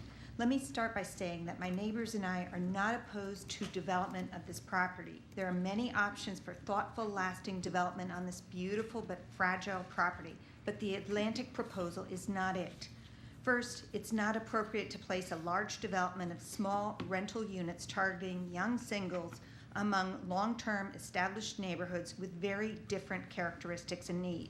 The master plan states that any growth should ensure that new development in residential districts is compatible in scale and character and conserves important neighborhood characteristics. Second, the plan states that density should not vary greatly from that of adjacent residential areas, and that it should maintain the neighborhood's desirable characteristics, such as prevailing densities. The densities of the surrounding areas range from only 3 to 9 units per acre, and the Atlantic is at 30 units per acre. The solution cannot be found by trying to manage the design or the look of the streetscape. The plan addresses intended densities directly, and it appears very clear that the Atlantic densities do not meet these criteria and not appropriate for this location. Nor is it wise to place a large development of rental space on the fragile marsh environment without the concern and the incentives that come with long-term resident ownership. The plan states that growth should ensure the higher densities are appropriately located and serve to protect the rural and conservation areas, and with the least intensive areas near the marsh edge. A renting population is largely a transitional one, and this property warrants the investment of long-term resident ownership. Additionally, a rental development will negatively impact surrounding home values, and there's nothing to prevent these small units from becoming vacation rentals in the future. In short, this proposed development does not meet the goals of the master plan. Thank you, that's your 2 minutes. Thank you.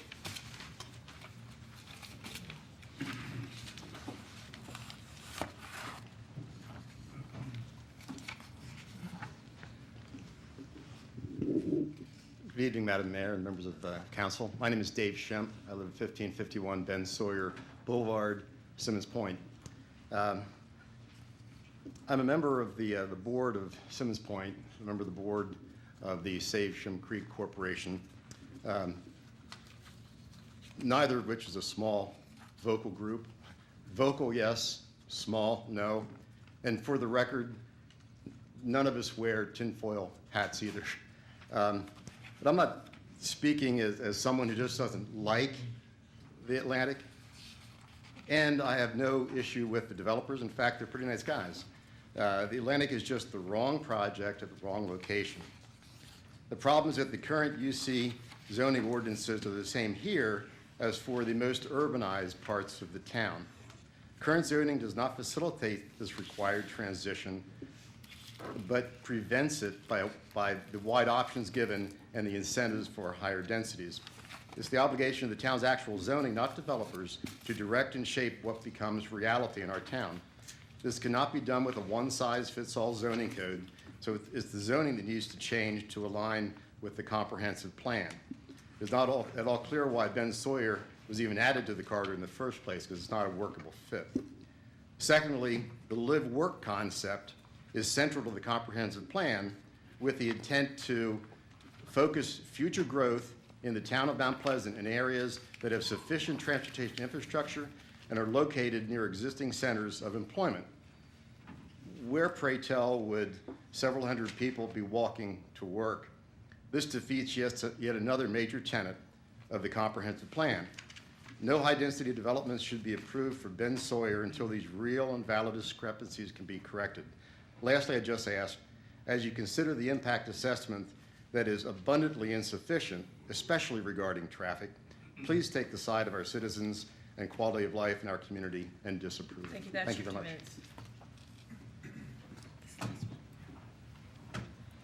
much. minutes.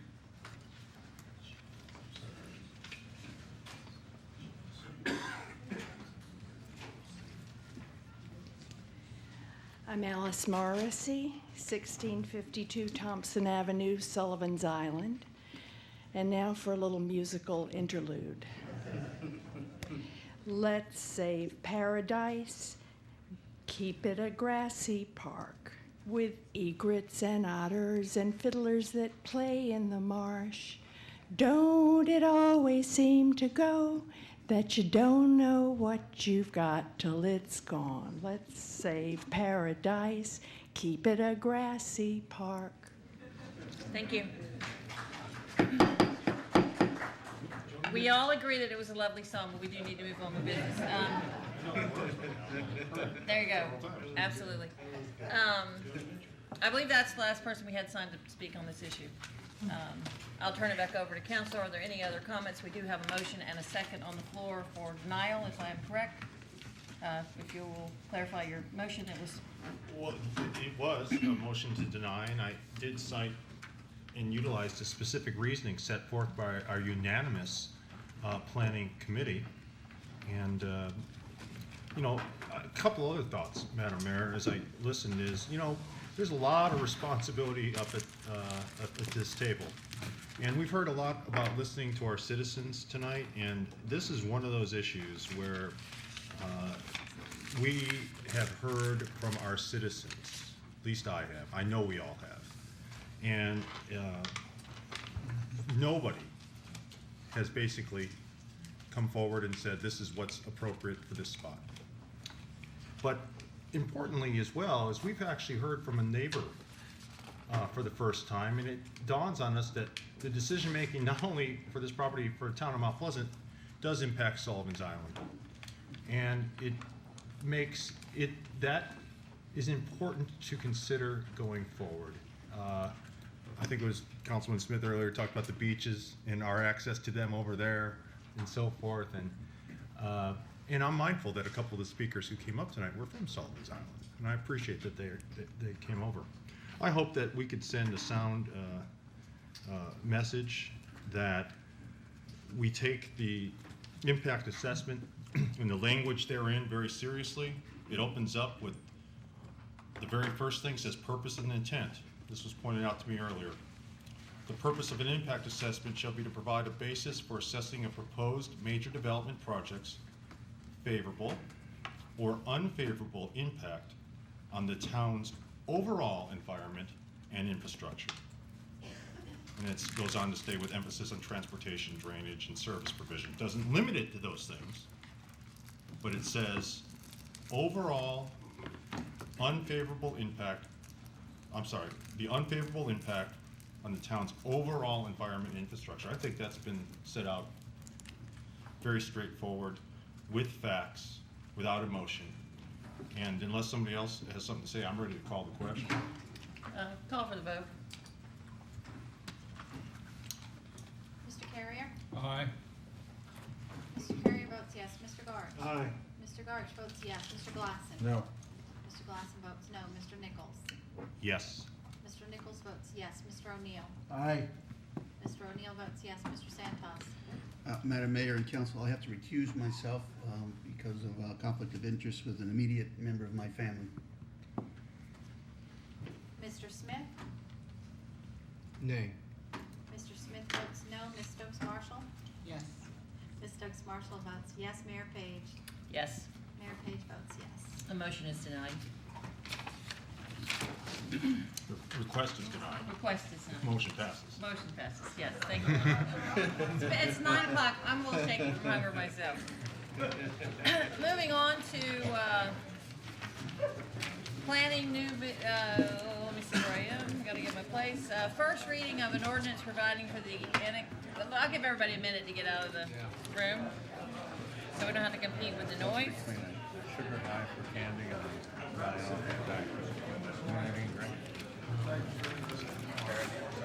I got it, thanks.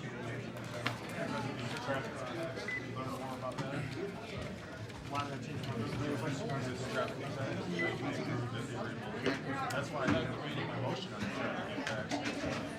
That's a, well, it was, you give me the terms of voting. We don't have hair room?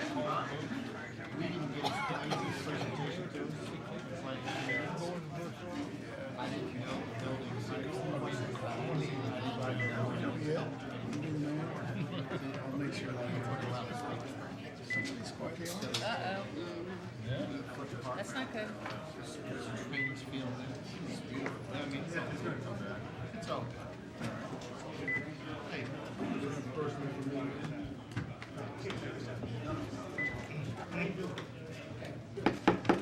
All right, item number 3 now is an ordinance providing for the annexation of 8.5 acre parcel of land on Primus Drive. Ms. Farrell? First reading. Second. I have a motion and second for first reading on the annexation. Any discussion? We have someone signed up to speak? We're all good. Thank you. All in favor? Aye.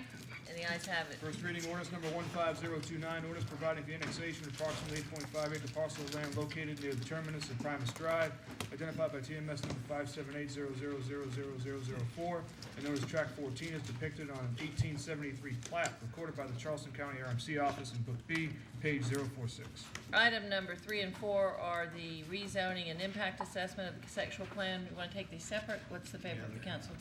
Together. Thank you. So do we have a motion? Move for approval 3 and 4. Second. I have a motion and second for items 3 and 4. Yes, question? I just want to clarify, I did send you a number of staff comments that were divided into what's relevant to zoning and what's relevant to the impact assessment, and so I would like to make sure that that included everything. Staff comments. With staff comments. Okay, and I have a speaker. George.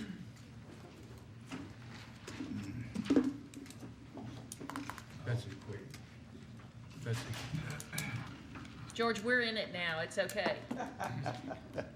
Good evening, George Freeman. As earlier, I'm here to talk on the development again, but in this case, I'm not speaking here against it. I'm here tonight because when we did the overlay district, we were trying to control growth in the overlay district also, and that's why we came up with the 3 houses per acre. This project is in line with what we had in plan, and that's why I'm here to speak in favor of it, because I don't want to say I'm only here to speak against project. We're not When we did our things, we weren't talking about trying to stop development in the area. We were just trying to control the growth in the area. We want to preserve these historic communities and to save that character. So tonight, I'd like to say this is the type of things we're looking for in the area. We do not want to say that we don't want people to develop, but we would like them to follow the rules. So I'm here tonight to say we're in favor of the project. Thank you.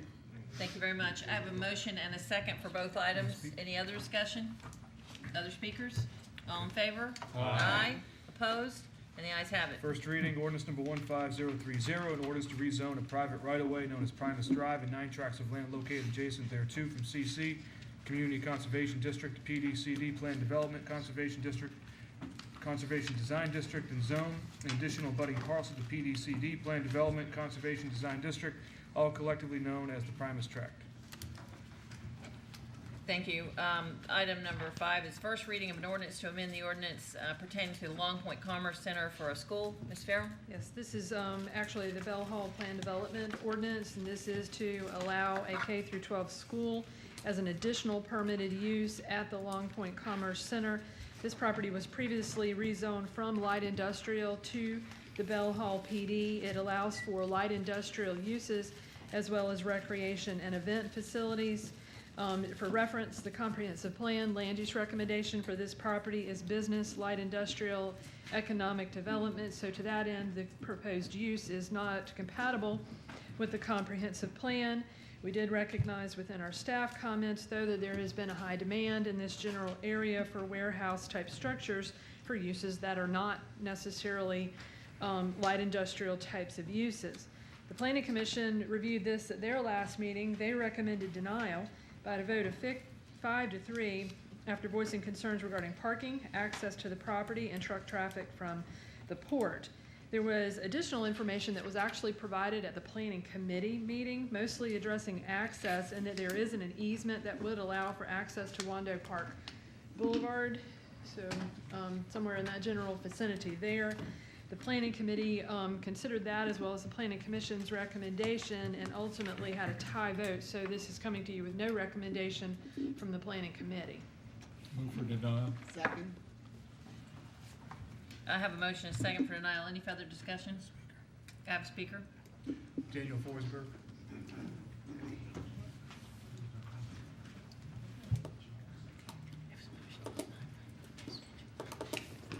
Madam Mayor, members of the council, my name is Danny Forsberg. I'm with Forsberg Engineering, 1587 Savannah Highway. I got brought into this a little late. I was not at the Planning Commission meeting, and I was not able to offer information at that time. There is an agreement in place, a signed and recorded agreement where the owners of the Commerce Center have the right to build an access to Long Point, to Wando Park Boulevard, so they can access that traffic signal. We've asked for council to please consider approval of this with a condition. This is a small Christian school that currently is operating out of the church on Sullivan's Island. Their current capacity is in the neighborhood of 45 to 50 students. They're anticipating over the next 3 or 4 years being somewhere 78 students.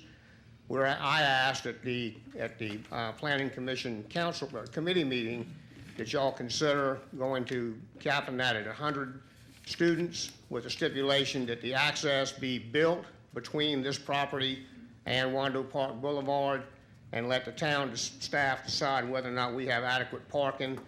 I've also evaluated that property. There are grass parking spaces. There's room for additional parking. I've obtained a copy of the original drainage report. There is a pond at the back of the property which would allow for us to add parking should we need parking to support the school. So I'm asking for your consideration.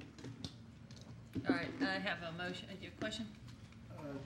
Just a comment. I mean, when we looked at this as a planning committee, I mean, we were at a 2-2 vote. I apologize, we didn't bring a recommendation. But from my personal standpoint, we've already got a gym in this facility. We've already got a gymnastics studio. We've already got folks accessing and egressing this area with frequency. I guess I just fail to understand what the problem with the school is. If it's access is the problem as far as safety with turns and everything else, they've offered as a condition of approval to grant access out to Wando Park Boulevard, which would be to a traffic light. You know, I'm not, you know, I'm supporting this. I'm not here to make a big fight about it, but I fail to understand the rationale of what the issue is with the school in an unused building that's already surrounded by a gym and a gymnastics studio. So sorry, I'm a little bit of a loss, so. Thank you for your comments, Mr. O'Neill. Mr. I Carey? voted negatively in planning committee, as you know, and I just don't think it's the place for a school.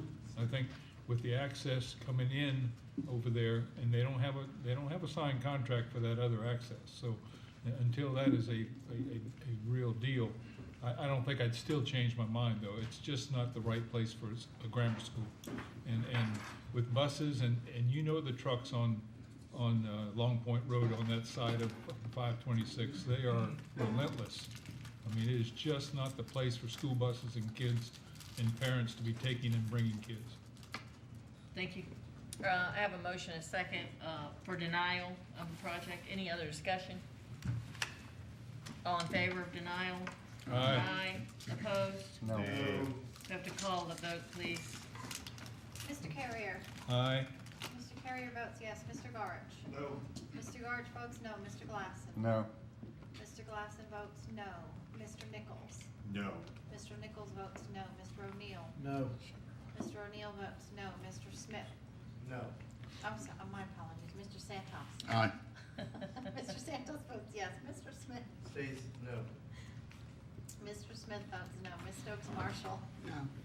Ms. Stokes Marshall votes no. Mayor Page. Yes. Mayor Page votes yes. Motion, For denial. Motion to approve. yes. I'll move that we approve this item as a condition of the no certificate of occupancy be granted to the school until the access is provided to Wando Park Boulevard is number one, and number two, that the parking requirements of the school are met on-site by the applicant. Second. And a cap of 100 students for the school. Second. Okay, I have a motion, a second. I have a comment and question. Ms. Stokes Marshall? Okay, I know the first motion that was made, failed. You know, there were comments made in reference to, why this request should not be approved. I live in that Long Point Road area, all right? The truck traffic there, I think this is one of the worst places in the town of Mount Pleasant for there to be a school. Thank you, Ms. Stokes Marshall. I appreciate your comments. So I have a motion and a second with conditions for approval. All in favor? No. Opposed? No. The motion passes. First reading, ordinance number 15031, an ordinance to amend ordinance 14034 pertaining to the Long Point Commerce Center horizontal property with GPD Plan Development District, providing for a K-12 school, and related uses as additional permitted uses and a portion therein. Excuse me, for clarification for the clerk, how many voted no against the motion to approve? All right, hold on. Mr. Carrier, Mr. Santos, Ms. Stokes Marshall. Mayor Page. Thank you very much. Thank you. I don't like it when we get that panic looked over there. It's not good. All right. First reading, next is an annexation in Pepper Plantation. Move for approval 6 and 7. Second. I have a motion for 6 and 7 to be approved and a second. All in favor? Oh, any discussion? Sorry. All in favor? Aye. Opposed? No. One no. First reading, ordinance number 15032, an ordinance providing for the annexation of approximately 4-acre parcel of land known as Lot 11, located on Old Rosebud Trail, Pepper Plantation, identified by TMS number 615-0000146, and depicted on the plat recorded by the Charleston County RMC Office in Book EH, page 842. First reading, ordinance number 15033, an ordinance to zone PDCD Plan Development Conservation Design District an approximately 4-acre parcel of land known as Lot 11, Pepper Plantation. Thank you. The next is the first reading on ordinance to rezone from R1 to AB, property on Riot, Bennett, and Chuck Dolly. Move to approve items 8 and 9 with condition of the deed restriction. Second. I have a motion and a second for 8 and 9 with deed restrictions as noted. Any comments, any questions? All in favor? Aye. Opposed? The ayes have it. First reading ordinance number 15034, an ordinance to rezone from R1 Low Density Residential District to AB Area-Wide Business District and UCOD Urban Corridor Overlay District property known as Ryan Bennett Center, horizontal property regime located at 1311 and 1321 Chuck Dolly Boulevard. First reading ordinance number 15035, an ordinance to amend the 2009 through 2019 comprehensive plan future land use map by changing the land use designation from community conservation to medium density neighborhood. 4 parcels of land comprising approximately 2.96 acres located on Annie Laura Lane and Gulf Drive. Thank you very much. Item number 10 is a request for a waiver of 1-year waiting period for the reapplication with respect to the Reesig zoning application on the Hasseltrack Associates pertaining to Central Mount Pleasant. Motion to approve. Second. Excuse me, I have on the floor, I have a motion and a second to allow the waiver. Yes. Yes. Thank you very much for your clarification. And I have a speaker. Yes, we do. I'm Sarah Jacob, 1152 Village Creek Lane. You already have had this group come before you, and you gave them an extra waiver before. Yes, that's what happened when they came up with their community senior, I'm sorry, their project was to have a continuum of care community. And they came with a change in the zoning requirement. And they had been here with the planned district before with another kind of plan. And they apparently keep coming with new plans to you. And I would ask you that you let them wait and figure it out. Thank you very much for that, Ms. Jacob. I appreciate your comments. And I know you're all going to approve it, Diane Lawrenson. Sorry. Welcome to the House, one of our Waterworks commissioners, Dr. Lawrenson.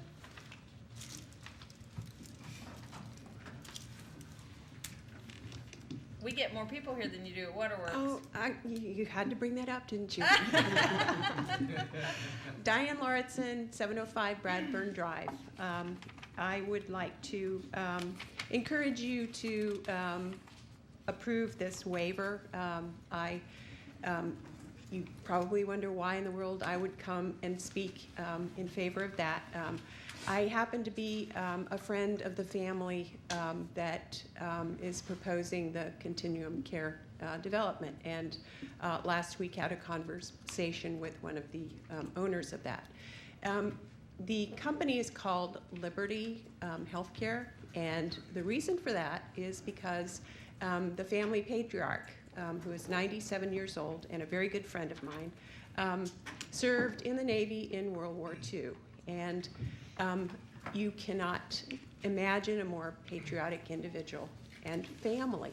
And he lives in a facility that his sons built in their hometown, and I visit him there regularly. So I know they're capable of being good stewards of a community, and we'll just leave it at that, and would encourage you to go ahead and give them this waiver. Thank you.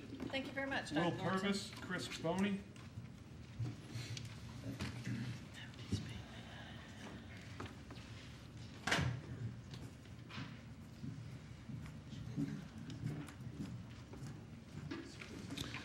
Good evening, Madam Mayor and Council.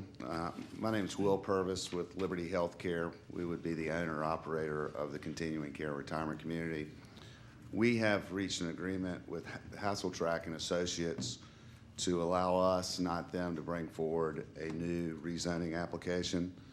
The new application will be much simplified on a smaller scale. It will integrate into the approved existing site plan. We will reduce the size of our proposed facility and thoughtfully work with the surrounding community and staff. We will be buying more land and reducing the maximum height of our buildings We will also work to reduce the currently allowable number of residential units from 719 to 639, and potentially even more once we've gotten through the details of the plan. Our project will create 200+ jobs at a total annual salary of over $8.5 million, and we'll pay 6% property tax. We are excited to be in Mount Pleasant and ask that you will look favorably at Liberty's waiver request. Thank you. Thank you very much. One more person signed up? Yes, Chris, you're okay. I had Martine Arcure and Hala Imad. Okay. Okay, that's it for speakers. I have a motion and a second to allow a waiver of the 1-year required period. Another comment, Mr. Garch? No comment, just want to inform you and the rest of council that I have a conflict of interest and will be abstaining on this vote. Thank you very much. Any other comments or questions? Madam Mayor, just very briefly, I know we're running long here. You know that I serve on the Lieutenant Governor's Office on Aging Advisory Committee, and I'm going to be voting in support of this, and just want to gently remind everyone that senior community, there are interesting notes about 4,200 beds available in our region in nursing homes and assisted living facilities. The significant number of seniors that is estimated to double by 2030 in a very short period of time, we have nowhere near the capacity to serve this population in continual care communities. There are 50 private pay beds available in all of Charleston County. There are 0 Medicaid beds available in all of Charleston County for seniors. I hope that we will enthusiastically grant this waiver and get these folks in our community and open up and hire these employees and let's serve our senior population. All in favor? Aye. Opposed? And 1 abstain. Thank you. Motion approved. Under old business, final reading is a rezoning from R1 low density to PI1. I believe this is Eastbridge Move for final Presbyterian reading. Church. I have a motion and a second for final reading. Any discussion? All in favor? Aye. Opposed? The ayes have it. Final reading, ordinance number 15017, an ordinance to rezone from R1 low-density residential district to PI1 public institutional 1 district, property located at 3058 US Highway 17 North and known as Eastbridge Presbyterian Church. Item number 2 is the final reading of the Dunes West Plan Development. This is a parcel from R1. It's zoned R1 in the Dunes West PD, and they want to amend the PD to allow town center commercial land zoning.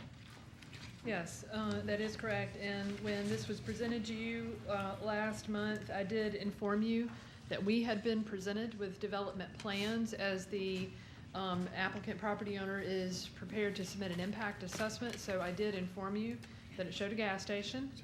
Wanted you to be aware of that, and there was some discussion about the possibility with final reading of including a prohibition specifically of fueling and gas stations. And so just a reminder of the discussion from last month that if that is to be considered, would need to be an amendment here with final reading if there was to be a prohibition of fuel stations, fueling and gas. Madam Mayor, motion to amend the current reading to allow, to remove the gas station prohibition out of the proposed ordinance is my motion. Second. Okay. I have a motion in 2 seconds. Any discussion? Comments? Really? Well, sure. Please don't invite me. No, I'm kidding. Looking at your. Yes. Oh, here we go. As a point of clarification, what this development looks like and how its future impacts are mitigated will be done in impact assessment. That's not to be done right now. That'll be when the project's brought forward, and this council will have the opportunity then to weigh in as far as access and buffering and easements and traffic mitigation, just for clarification of those in the room. Absolutely, and for clarification in the room, it's gonna one day be a beautiful 4-lane parkway. when I find $25 million, one day. Mr. Glassen? No, I was just gonna comment, but I think we're all in agreement Mis- that putting an artificial limitation on the gas stations, so. Thank you, and Mr. Paglerini needs some clarification. So the motion is for final reading, including amendment to exclude the gas station use. Is that Restriction. correct? No, just the opposite, to allow the request to amend the PD to allow town center and commercial land zoning with no restrictions. Can I? Yeah. Madam Mayor, if memory serves me right, last month, at first reading, it was passed with a prohibition on gas stations. It was a very close vote. Councilman Smith put out there that he thought that some time should go by and we should solicit some input. And I'll have to say that, unlike other service stations that have come up in the last couple of years, this one came up with zero input, which tells me that because of its location, it may be a more appropriate spot. So I will, but you know, so I think I'll be supporting Councilman Smith's amended motion tonight. You'll get to vote on it very soon. Mr. Glassen? Madam Mayor, I think I know I will. the discussion was that Mr. Smith made a point which was valid, outside of his very wealthy friends dragging their boats down to the water. It was more along the lines of having any public input. I have to throw him under the bus when I can. Any public input. Since the last council meeting, I reached out to the majority of the residents that were in opposition to the gas station that was cited for the entrance to Rivertown. Not one of them, including the most vocal in Rivertown, was 110% behind this because it did not impact directly in front and was down the road. And outside of that, the consistent theme comment was, where else do you go? And you would go into Berkeley County, and of course they'll be packing and stacking over there across the water. So as far as any public input that I've had with a lot of the residents, they were all 100% behind it. Pack and stack. Yes, sir, did you have a I just comment? wondered, listen, as we get ready to vote, and Mr. Glassen had to add that, Mr. Glassen, when you walk past an ant bed, do you feel the need to kick it? We're getting a little testy here, folks. I don't believe we need any other comment. I believe we're ready to vote. We're ready to vote to allow this with no prohibition to gas stations. All in favor? Aye. Opposed? And the ayes have it. Final reading, ordinance number 15018, an ordinance to amend the Dunes West Plan Development District ordinance pertaining to a portion thereof known as Dunes West Parcel 10. The next is an ordinance providing the second amendment to the PDCD Conservation Design District on Old Move for Georgetown. final reading. Have a motion and a second for final reading.